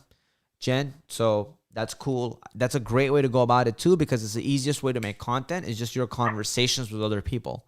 That's a really good hack for making content. Just having conversations, recording them. Like I believe, for example, even this gives me an idea about Adam is how you're making your content, Jen. I think if Adam literally had Zoom calls with somebody and he recorded them, I think even that's a great start for making content. Yeah, it's a really great way to get comfortable on camera is just talking to people. Like the last few months I spent tutoring and talking to people on Zoom. Have changed how I speak on camera. Yes, immensely. I feel like you're so much more confident in speaking and in your energy. Yeah, that's amazing. Sorry, I have really loud dogs and they keep barking. That's okay. That's okay. Yeah, Jen is one of the students in our Profit with JavaScript course in Clever Programmer, and she went in there and became a success coach, and so she started doing a lot of like calls with people, coaching calls, one-on-one calls, and just by the repetition and practice of that, like me even knowing her, I've seen her come a long way, and I can see her confidence now. You're happy being on camera in front of people. Big difference. So congratulations You saw on that. my first video I think ever was sent to you. Yes. When I applied to be a success coach. So Wow. Amazing. Come on, amazing. You've seen the full transformation. I love it. That is so amazing. Guys, give it up for Jen. That's amazing. Woo! All right. We're going to take on a few more channels and then go with them. Okay, so let me see if you guys have dropped a channel that you guys want me to go through. Receive says, this was just for tasting purpose, so I want medium roast. I want to create a channel on coding. So let's take a look at it. I will share the screen. Okay. I would amazing fishing. Okay, this is just like a test or something, I guess. Hello viewers, তো আমরা আজকে দেখতে চলছি যে Nice. কিভাবে Good intro. মাছ ধরা হয়।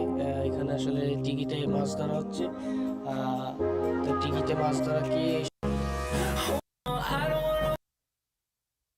কি কি দিয়ে মাছ ধরছেন? আসার খোল ইচ্ছাসি Dude, this channel is actually going to be good if you keep going. Music is too loud here, so I would reduce it. Like when you guys are speaking, don't put the music so loud that it's competing with your voice. This is a good video. Like this is actually like one of those videos that like, yeah. So I would make more content. This is good content. The biggest thing is there's only one. So I would make a lot more content and I would keep going. I wouldn't like stop. Okay. You're making good content. You already, I know you already watch a lot of vloggers. You already got that vlogging style. You got the music going. You got the whole thing going, Rasib. So that's what I would say to you. Make more and just keep going. Okay. Dope. Awesome. Do you think it's still possible to use a funny video model to succeed on YouTube? Yeah, you can make funny videos that are like awesome and they work. Cool.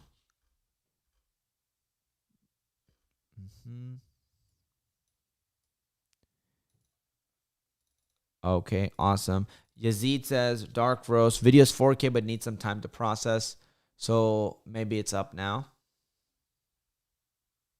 23.5 million is the number of developers this year, so why not be the next one? In this video, you will learn about the top 5 languages you can learn in 2021. Anyway, good intro, very good intro. 23.5 million is the number of developers this year. Nice. So why not be the next one? In this video, you will learn about the top 5 languages you can learn in 2021. The audio is not coming from this mic. So make sure the audio is coming from that mic right there. Because your audio, I think, is coming from something else. So that's what's weakening the punchiness of it. Anyway, what is the best language to learn in programming is not the best question to ask. It depends, like for every task, for everything. It offers Django and Flask. And those are frameworks or libraries that help you for things to learn language, obviously, with time and so the most important language, the number one language, you said it right in the start, right? You said your number one language is Python, right? Yeah, that you can consider. Okay, cool. Yeah, So I would do a few things. One, make sure I can see the Python. The text is too much at the bottom left. I can barely see it. So I would put the Python logo or text up here and make sure you use logos because logos are very recognizable. They're nice images. So that I would use. The other thing I would recommend is I wouldn't say the number one as the first one. I would put it all the way at the end. Right? If you watch like the Oscar awards, you know, they don't just tell you the best award as the first thing, right? They're not like, and the Oscar goes like they don't just open and they're like, and the Oscar goes too, right? They keep building up and building up and building up and marinating and marinating and marinating. And finally, when you're just like, I want it, please, somebody tell me, I need to know now. So you're going crazy. And then they're like, right after this commercial break, and you're like, fuck. That's what you want to do with the video like this. Yeah, okay. Where the numbers go backwards on this. If it's top 5, number 5 goes first, then number 4, then number 3, then number 2. So like it makes people want to watch all the way till the number 1. Make sense? Yeah, makes sense. Rely on Java heavily to create their good job on popping these up. Those are for the data science development. Although Python has been for a while now, but it makes so much sense to learn it in 2021. It's a very good language. Infrastructure. So yes, great video. Improve the audio quality, and I think you'll be golden. In the back, instead of having this stuff open, random stuff, I would put code. Just have some random code open. So Okay. you look like you code. Okay. Sure. Mic, make sure the sound is coming from here, and then it's money, and then just keep going. And then whenever you can afford it, invest in a good camera. Okay, sure. Okay. All right. Yeah, it's 4K, but the only problem YouTube has some problem with it. It takes some time. It's not only 360p. Oh, I see. Yeah. Okay. Okay. But one thing I want you to see at the end of the video, it's a good thing to see it. Okay, got it. Yeah.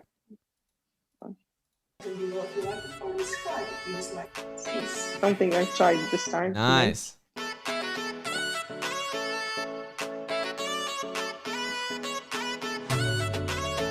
Dope. I liked.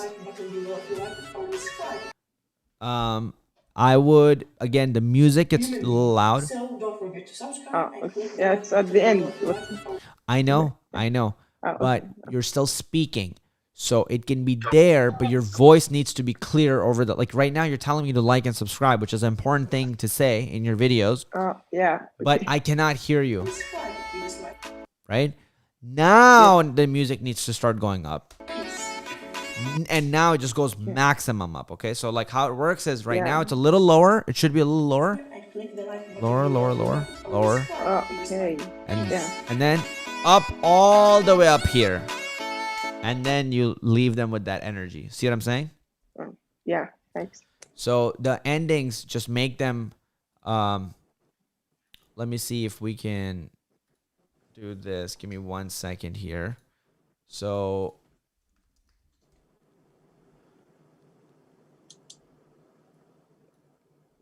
all right, so let's go here, zoom. So for example, this is how I end mine, right? So it's like, for example, whatever video of mine you'll watch. Hi, my name is Ronald the Dolph. So let's take a look at like this one, for example, right? How to get your first one. I bought a Mac Mini. Reynold, hold up 1 second. Reynold, 1 second. Product. This thumbnail actually looks fantastic. So I'm just gonna show you on the outro how I key up the music. So you'll see when I'm talking, it's gonna keep me talking, and then the music is gonna come in. Okay, Yazid? So watch this. This is Rafik Kazi. I love your beautiful face, and I will see you in the next video.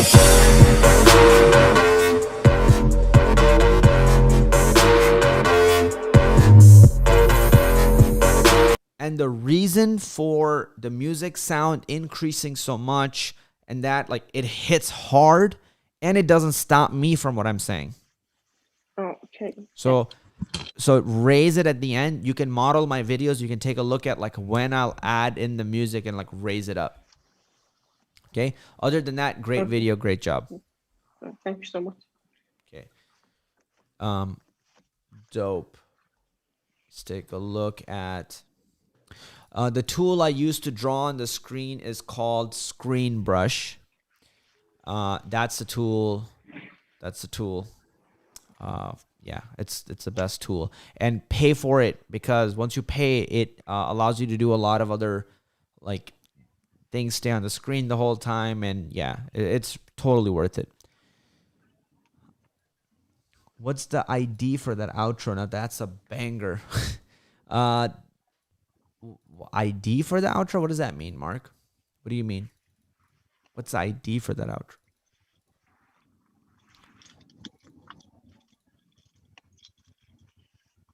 Mark, hello? I can't hear you. Oh, you wanted to know the name of the song or whatever. Typing. Okay. Got it. So yeah, the name, I don't know what the name of that song is. I forget. But yeah, we got it from Epidemic Sounds. I should have it in my Final Cut Pro. So it should be in there. Maybe I can find it if you give me a second. Boom, boom, boom, boom, boom. So, and then, you know, once you learn the skill, you can do a lot with it, right? So like now we're starting to run ads. You guys have seen my like YouTube ads, right? You guys seen that. You guys saw the video that we made. That's like, right? So all that stuff, it's happening right over here. Get rid of Yoink. So you want to start or grow your business with YouTube? I'm doing a 5-day YouTube challenge. How many of you guys have seen this video?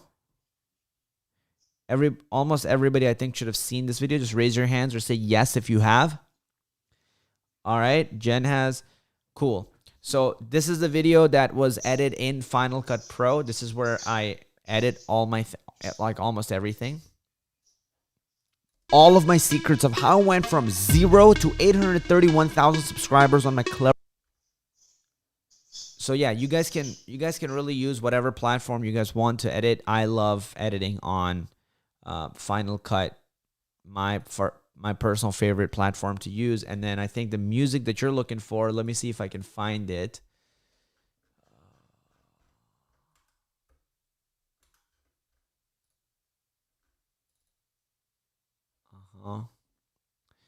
All right, let's go here. Zoom and share my screen. All right, boom. So now I'll be able to share with you guys what that one is. Final Cut. So this one is called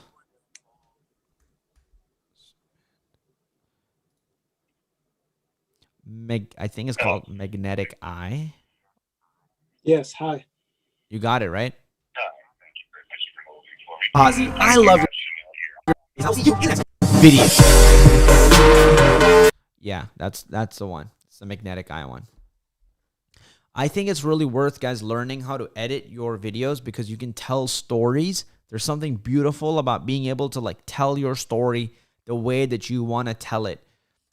It makes everything hit home and makes it like you can have people go through an emotional journey. You can make people feel sad. You can share how happy you were. And I think if you spend time learning how to edit, I think it'll be like one of the most worth it skills that you actually learn. And let me see if any of these are the ones that have that intro. Oh yeah, there's some of these like really crazy. But yeah, like if you can make the intro something that's really exciting to watch and it hooks you, then it makes people stay the entire time to watch the rest of your video. So definitely a skill that's very, very worth learning and very, very worth spending time on. You know, this is why those videos are doing well. Like even when we saw Alicia's video, there's a reason why I was sitting at like 12,000 views or 600,000 views. The editing helps. You can shoot just videos where you're just talking to the camera, and that's good too. But if you can edit and tell your story a certain way, it just makes your video so damn good and rewatchable. You know, and again, my test is, can you bring your friends? Like, can Rocio, can she bring her friends and can they watch the video? If they can't sit through and watch the video, it's not a good video. So then you can edit it more and make it better if you want. Can we do... I knew that was your brother-in-law. I see his ads all the time. Oh, yeah. That's my brother. Yeah. That's the one who I got him started on the YouTube channel and everything. But yeah, now you guys will see his ads probably everywhere. Can we do a live video editing basics? Oh, that could be cool. I don't know if you guys would be into that, but we could actually even maybe edit a video live. Yes, no, give me a thumbs up, give me a thumbs down, whatever it is that you, if enough people want it and you guys are excited about it, we probably could do it at some point. Okay, a lot of you guys are saying yes, I love it. Okay, awesome. So yeah, we can do a live masterclass where I edit with you guys together, and we can take a video and then edit it. Dope. Because I think there's a lot of videos on YouTube that show you the process, but I think it's like you kind of take it to the next level. How do you make it into like a banger? I think that's what people were kind of talking about. Like, yeah, you know, someone just walking slowly through, you know, Final Cut. That's cool, but how do you make it into like something really good? Yes. Okay. Dope. Yeah, that's you're right. A lot of people don't actually show that, you know, and that's one of those things that's super fucking important. Like even this one, right? This video, the title is a banger title because I know how to get your first 1,000 subscribers. That video will crush if it's good. If I know that if I make this one video and it's good, for my Rafik channel, 3 to 6 months from now, this one video is going to have me get 40,000 subscribers. I'm not kidding. This one video. So if I can take this one video and spend a lot of time and energy behind it, it's really, really worth doing that. Really, really worth doing that. Like, for example, I'll even show you, like, if I go to, do we have our analytics open anywhere? All right, let me go to the YouTube studio and let me show you guys something, right? Let's go to some of the most popular videos. So let's go here and then let's go filter by top 5 and see if it comes up. It's right there. Cool. So I want you to notice this one. Yeah, so there we go. This one video, let's go to its analytics. Guys, look at this. YouTube paid me $8,000 just to make this video. This is just YouTube paying me. So think about that. Would you guys like for YouTube to pay you $8,198.49 for one YouTube video? Yes or no? Right? I'm not even talking about the fact that it got 103,000 subscribers. Probably it got me 30,000 people on the email list. And when I asked to sell the product, this video alone probably led to over $100,000 to $200,000 in cash this year. Would you guys be interested in knowing how one video can have you make either between $8,000 to $100,000? Is it a worth it skill to learn? Is it a worth it skill to spend your time, energy, and attention on? Oh yeah. Yeah, no doubt. Yeah. And if your CPM was higher, you would be freaking a billionaire. Oh my God. Yeah. Like, if I was like, I need to do this. The problem is if I only did it for the money, I wouldn't probably do it for long enough because my love for it would run out. But if I was one of those people who like enjoyed finance and I love teaching, and if I taught finance, holy fuck, it would be like the same exact video would be at $275,000 right now. Like literally this exact video, because the video on my channel with like, it's like I'm at half that revenue, but I have like not even half that many views. But I think it's in the health niche, so it pays higher. Bro, how much did that video? How much did you make off that video that you had 666,000 views? It's like 4,000. Yeah. You gotta fucking go, bro. Like you can make one video, literally, bro. You can make. How much are you making right now per month, bro? How much are you making right now per month? I'm barely scratching 100 now because that video started going down, but I'm right at like 100. No. I mean, how much are you making at your job right now per month? Making good money, 6 figures. Okay, cool. So think about this. If you could make 1 or 2 of those videos per month, you would be making close to that same 6-figure income just from YouTube ad revenue, which is like, I don't even look at YouTube ad revenue. It's like it's usually I think of it as like nothing. So I mean, I believe in your shit, bro, especially if you did something and it worked. You gotta fucking do more of that, bro, because just a few of those types of videos will just keep exploding you. But so this is what I'm saying, like the skill of making the videos is so worth it and it's so valuable. YouTube pays you, and if you want to sell a course or build a brand, you could do it. You guys with me so far on this? Yes or no? Guys, I would love and appreciate a little bit higher energy, okay? I know we're all tired. It's 3 hours or whatever we're in. It's a fucking Saturday, but we're a bunch of lunatics on this goddamn call, right? That's why we're here. So let's fucking go, guys. I'm going to ask you guys again. Do you guys want to learn this shit? Yes or no? Yes. Let's get it. Hey. Let's go. That's what I'm talking about, guys. That's the fucking energy. I want that smile. I want that energy. Let's go. Hey, let's go. It gives me energy. And I mean, nobody's talking about YouTube with this much energy out there. So this is what's so freaking exciting. And honestly, what inspires me a lot is if we started our YouTube channels and we're growing it together, then the impact we're making together on the world is just absolutely insane. And I just saw Frank doing this, but if you guys want to take a story at any point and tag at Rafe.Qazi, RAFEH.QAZI, that would be amazing. I reply to every single person and I will repost all of your stories, okay? So this is one freaking video.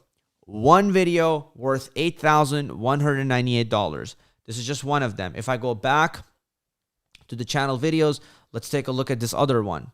This other one is worth how much? Let's take a look. $12. Let's go lifetime. This one is also worth $8,654 and got me 55,000 subscribers. So think about this, you guys.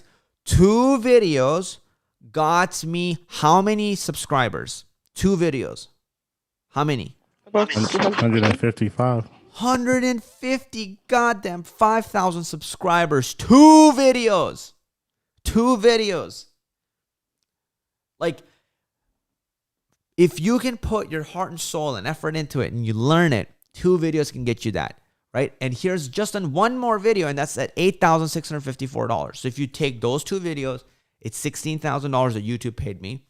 We got 155,000 subscribers. We probably got 40 to 50,000 people on the email list. And then when we were like, hey, we have these courses, are you guys interested? A whole bunch took us up on it, and it provided them value, and it exploded our business. Does that make sense, guys? Yeah. So this is the name of the game. This is why I think this is so important to kind of understand why this shit is important. And if I go share my screen again with you guys, when I saw that I can make a video on how to get your first 1,000 subscribers, I wanted to make sure that I make that video bang. So like it's gonna be actually good. So the few important things I want to show you here that I'm doing is, first of all, I want to get to the point in the first 1 to 3 seconds. That fast. Right? When we saw Alicio's video, he got to the point really fast. I want to get to the point really fast. Few other things I want to do. I want to have framing that's hyper relevant. Hyper relevant framing. Before I even say a word, you already fucking know this motherfucker knows some shit. Right? So you're going to watch the second, you're going to watch like 2 seconds in and 4 seconds in, 7 seconds in. So that's the hack. This is why I even told Yazid, put coding screen behind you. Makes like subconsciously, it makes people stop. So the framing is like perfect in that sense, where there's a timeline. You know that this guy's going to talk about, like, this is not going to be just some boring video where this dude is just going to talk to me for 10 minutes about how to get your first 1,000 subscribers. You're like, I see a camera. I see a TV with a timeline. I see another computer. I see this crazy thing. Okay, something is about to happen. What's about to happen? And let's go hit the... How to get your first 1,000 subscribers. Right? I have a text come in with the key things that you're looking for. How to get your first 1,000 subscribers. In the first 2 seconds with key framing. So if you're coming here to watch this video, would you be hooked? Yes or no? Yes. You're Definitely. Gonna, right? Definitely. You're going to be hooked. You're like, okay, cool. I'm in. Let's talk about it.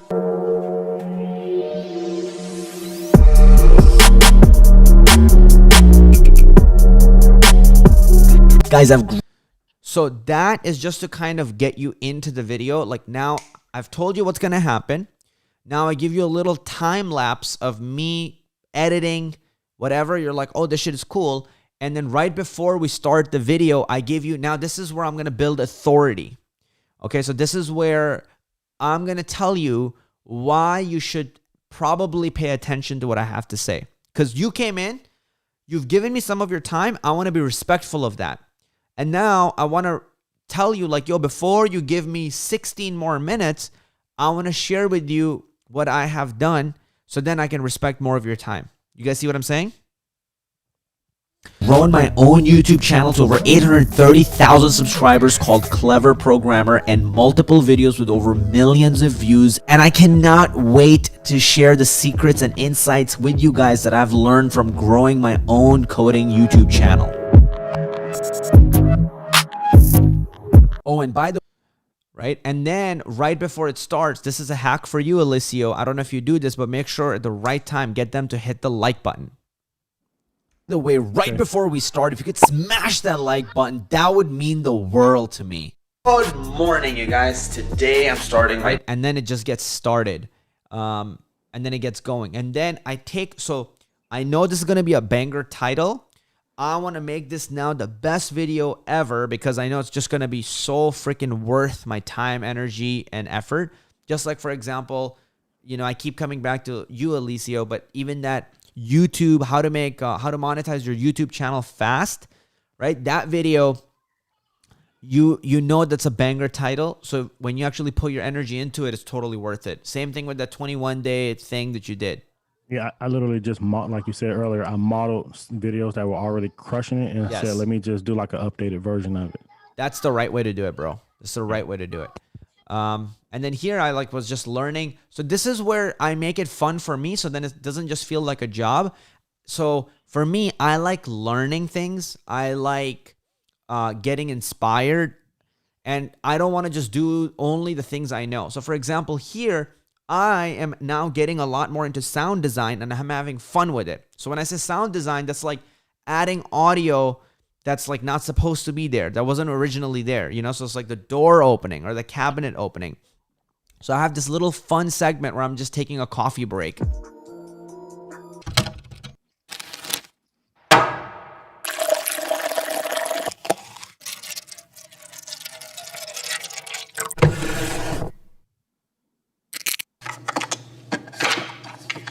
Right? And then I bring this coffee, I sit down, and I get back to the rest of the video. So, like, for this video, I am not worried about, should I give this video my all or not? Like, a video with the title like this, I want to give it my all and go hard, make sure that this video is good, and then it's packed with value. I'm giving you actually tangible advice you can use. So this video is, like, phenomenal. I think all of you guys should actually watch this on my YouTube channel. Like, mindset stuff is great. There's this one part where my girlfriend is crying because her YouTube channel isn't growing. And I literally break down, like, look at this. For my first 10 months, I fucking got nothing. Like, I made $41 in my first 10 months and almost no views. And her channel is, like, doing nothing. Right here, it was just getting one subscriber at a time. So how do you actually deal with this type of stuff mentally? And what do you need to prepare for? So I try to pack that in that video. Aldo he's shaking his head. I like it. Oh my God, that's so cute. How many of them are there, Alicio? Wow. Goodness. Too many, man. Like, one popped out. I was like, okay. Then 2 and then 3. And then I think I lost count. Adorable. Oh, wow. Adam. Everybody has kids popping out randomly. Just all happened at once. I love it. Say hi, Colin. Say hi. Hi. See, I'm not the only one here. Yeah. Frankie, pop out. Hey, Kazi, yeah. Feel free to ignore this question if it's too off topic, but I did want to know, when you said that you quit, you like dropped everything, your clients, to go YouTube full time. Did you save up like 3 to 6 months expenses or something? Or how did you get by in that lean time when you had no income to the point where you were actually making some? Because I was forced to make my YouTube channel successful and make income from it, I started coaching people one-on-one, the people that found me from YouTube. So, like, for example, I was just like, hey, I'll charge you $35 an hour to teach you coding. Then I was like, hey, I'll charge you $50 an hour to teach you coding. So I started making my living very quickly from my YouTube channel. So that's what I did, Adam. Until later, I could figure out how to sell a course and stuff like that. Oh, wait, I'm reading comments. Can you also do... Why don't you have merch? I will have merch. I already have a lot of, like, taglines that I want to have on my merch. Like, for example, in production, we trust. Another one would be, like, just one. And then there are a few other ones that I would want to have in there. So I would really love to have merch at some point. Cool. I have no words when I see these stats. Yeah, I mean, they're really, really like crazy. Like sometimes for me, even for me, they're hard to like believe, like, what is happening? Wow. But, you know, it's just consistently putting that work over time, believing in that thing and keep doing it. And then those results just keep getting bigger and bigger every single time. Did you find that playing live shows helped grow your social?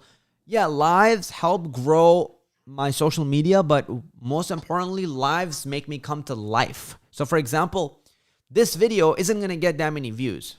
This video, like right now, the Zoom call that we're on is not going to get any views. I know that because the replay value of it is very little. It's kind of like boring to watch a video of like other people on Zoom.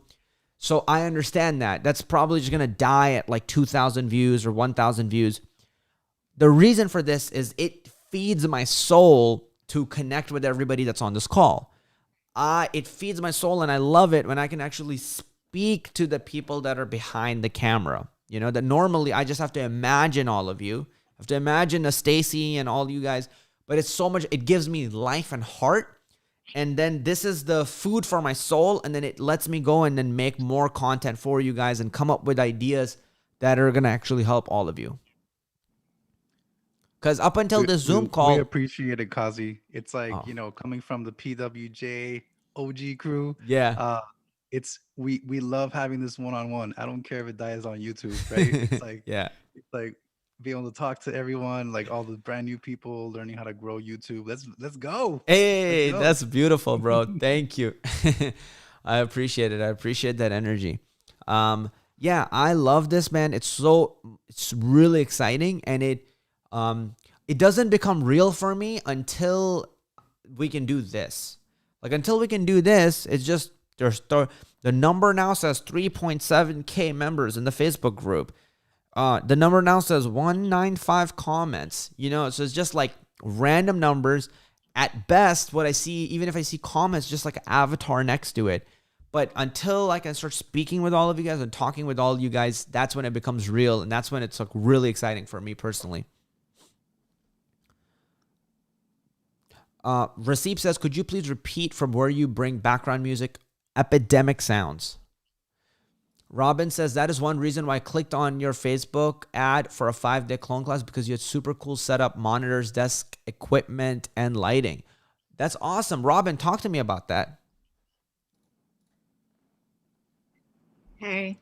Hi. No, that's why I don't even know why the Facebook ad popped up in my feed. I have no idea, because I guess I've been, I had a project I had to do, so I'd been Googling a lot of different programming courses. I knew how to program, but not for many years. And then one day that popped up, and the only reason I clicked on it was because you had a setup like what I would want. Wow. That's the only reason, basically. Damn. That was super cool. Wow. So then I joined the course, and it's awesome. That's amazing. I love that. Because I programmed like super long ago in the olden days. And so I have no community whatsoever. Yeah. Because none of my friends are interested anymore. They're all like doing other things. So yeah. Awesome. Because this is what I want to do. So now I have people to connect to. Great. I love it. And I want to ask you, you said you're interested in programming. So what made you join the YouTube challenge and actually stay on this for the last few days? Well, I have many ideas for YouTube channels. We did have a channel. I've just built an online school. And so we did have a channel, but someone actually they didn't steal it, but they sort of hijacked it. So I've stopped doing it. And so now I want to get back on, and I want to maybe do it for myself instead of doing it for a company. Got it. I'm just trying to get ideas and get inspiration and motivation. Wow. So I'm buying a mic. I'm putting an order in tonight for a mic. Yeah. And yeah. Damn. Okay. That's amazing. I'm excited for you. And what, are you getting a Yeti or something different? Yeah, I want to get a Yeti. Okay, cool. I'm excited. You want to talk about coding on your channel? No. No, I'm not an expert in coding. Got it. I used to be in C, but that was ancient, forever ago. Wow. Okay. I have, like someone's hired me or asked me to build some apps, Mm-hmm. like in Chinese medicine and doing Chinese medicine diagnosis and Chinese astrology and doing health diagnosis from Chinese astrology, some like really sort of esoteric, very super cool things that are Yeah. very esoteric. And I want to make it like so that anybody will be interested in it. Got like it. so take this esoteric language and make Mhm. it attractive to people because it's super Got it. cool, but no one knows about it. Yep. So one thing I will just share is if you're especially getting into territory where it's esoteric or there's very few of it happening, the one thing I want you to also focus on and make sure, see if you can find somebody you can model that is doing something similar somewhere and has success with it. If you start off by modeling that, that will give you a lot of room to grow really fast. And then you can get really unique with it. So that's one thing I would recommend, because the one thing that scares me about like something that's very untested is you'll spend your time doing it, but then nothing will come of it. So I want you to get some results from it too, because you're going to spend time, energy, effort, money, right? So I want you to go and model in areas where whatever, maybe there's some other channel that's like teaching something esoteric or something like different. Model the way that they teach it in terms of like their titles and thumbnails, and then content, just you can make whatever content that speaks to you. Yeah, cool. Okay. Thanks. Awesome. Yeah. Thank you so much for coming on, Robin. I appreciate you. Sure. Thanks. All right. Beautiful. Let's see. Do you guys have so guys, what I'm going to say is if there are any more YouTube channels you guys want to drop, we could do it, but tomorrow we're going to be building your YouTube blueprint, okay? We're going to be building and working on your roadmap. So for today, what I want to say to you guys is in terms of your guys' homework, because every day I want to make sure there's some type of homework. Again, let me ask this again. How many of you guys did the homework from yesterday where you made a video or worked on a video? Raise your hands, keep them raised. I see Rocio did it, Aldo, Jen, Frank, Mark, Stacy, Misha. Okay, let's keep going. And Radian. Okay, beautiful. Awesome. That's amazing. Thank you guys for the participation. I love it. Let's do what I'm gonna do is for the people who win in the 5-day challenge, right? We're gonna go through this, and for people that I think have done the best and have grown the most within this time frame, like even somebody, the top-notch programming channel, I forget whose it was, Radian, I think, and even the improvement that he made was amazing. So whoever wins, guys, I'm thinking to give them one live masterclass with me where I actually go through editing a full video. Okay. So that's what I'm thinking about. Also, if you guys are participating, don't think that you're too far off. So even if you haven't maybe done some of the homeworks, if you guys like participate and engage and actually are doing the things, making the things, it's possible for you to be able to get that. Okay. So I just want to share that with you. So if you're showing effort and you're actually putting in the work, we can make that happen. But I want to make that exclusive for a few people that are actually doing the fucking work. All right. And I want to actually recognize the work. Cool. Awesome. Reynold, I think you wanted to ask a question at some point and it never happened. Do you want to ask a question? I didn't have a question right now, Cool. but I appreciate everything you're doing. This is incredibly awesome. Awesome. Thank you, my man. Thank you. I appreciate you being here. Awesome. Great. All right, guys. Well, I hope that you guys had a phenomenal session. I hope that you guys freaking enjoyed this and got value out of it and you guys are inspired. For tomorrow, what I want you guys to do is I want you guys to start thinking about, I want you guys to come in with a few things, okay? I want you guys to think about what your channel is going to be about and what product or service you actually want to sell. So tonight, I want your homework to be road mapping what your road to 1 million looks like, okay? Again, that's just a random number. It could be road to your first $100 or $50 or $1,000, but I want you guys to actually write that down and plan that out, okay? So today, that's what I want you guys to do for tonight. Write down what your path to that will look like. So, and you can actually, I do have a question. Go for it. Who is that? Ronald, go for Sorry, it. it's Ronald. Yeah, go for it. So I have to like jump in and out of this like during the session. So is there an easy way to find the link to the playback of this? Because it was kind of hard to find one location where you had a So this is streaming to my Clever Programmer YouTube channel. That's one place you guys can find it. It should also be streaming to the Facebook group that you're in. It'll also be there. Okay, I'll check your channel because the Facebook group had stuff scattered and it wasn't.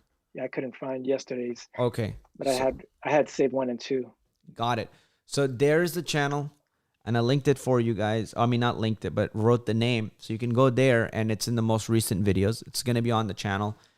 And I know on Facebook it gets scattered, so hopefully we can get it there too.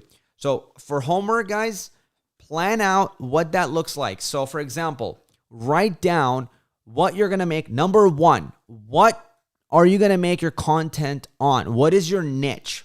All right, that's your thing number one. So I'm going to start writing this out so you guys can write this down with me and complete this. So here we go. All right, day 4 homework, okay? And this is what this is going to be. Step 1, write down your YouTube channel niche. All right, what are you going to be making content on? What are you going to be bringing value to people in? So for example, for me, a lot of my content is going to be about people growing their YouTube. So how to get your first 1,000 subscribers, how to get 10,000 subscribers, how much did YouTube pay me to make $1 million? That stuff, okay? So have that. What do you want to help people with? Do you want to help them with coding? Do you want to help them in personal development? Do you want to help them with music? That's number 1. Thing number 2 I want you guys to write down tonight in your homework is, what are you going to sell? All right. What is it that you're going to sell? Is it going to be a product? Is it going to be a service? Are you going to sell your skill of coding? You know, like what is it that you're going to sell? For me, it was a course that I decided to sell. Some people want to sell a coaching program. Some people want to, you know, please don't sell t-shirts, especially in the start. It's the hardest way to make money. You can do that later when you're grown as a brand. So I recommend the cheapest stuff. Go to that years later when you're bigger. I recommend in the start more expensive because you're only one person. So then you can actually give more value and get also more income. And then later when you can fulfill for mass volumes of people, then offer cheaper stuff. Okay. So figure out what your product or service or thing to sell is going to be. Is the homework assignment clear for you guys? Is it clear? Yes or no? Yes. Frank says yes. Robin says yes. Fitz, yes. Okay, great. So when you guys come in tomorrow, the first things I want to see in the chat is what your guys' niche is going to be and what your guys going to be thinking about selling. Got it? Cool. And then tomorrow, guys, we're going to be talking about day 5. And in day 5, we're really just going to get into it. Day 5, like if you guys enjoy day 1, day 2, day 3, and day 4, day 5 just will get 1,000,000 times better because on day 5, this is now time where we're going to start planning and mapping out your YouTube content. Okay, this is where we're going to get specific with it. We're going to create a full blueprint. And if you do this blueprint the right way, you can have content ideas between 3 months to 12 months worth of content ideas. Okay, so would you guys be excited if you came in tomorrow and left with a full-on year-long plus blueprint to your YouTube channel? Yes. Let's go. Yeah, hey.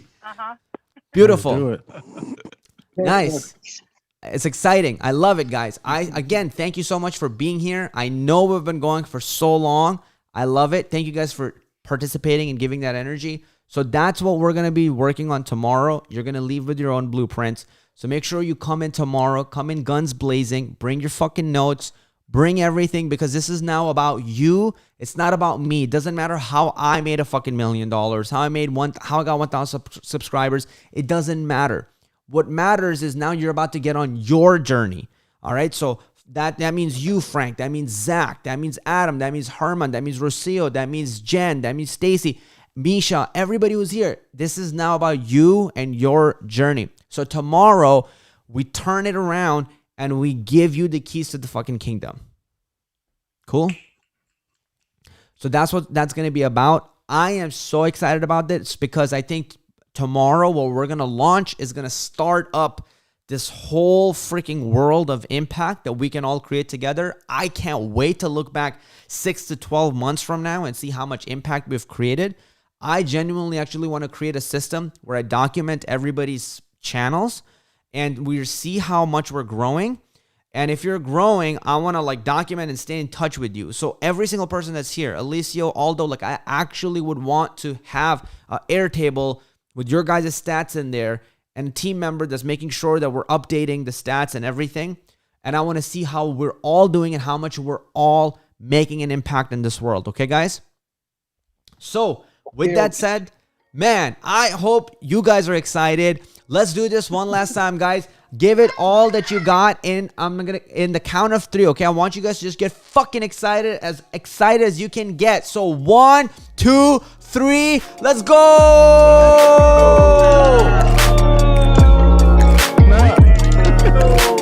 Hey, beautiful guys.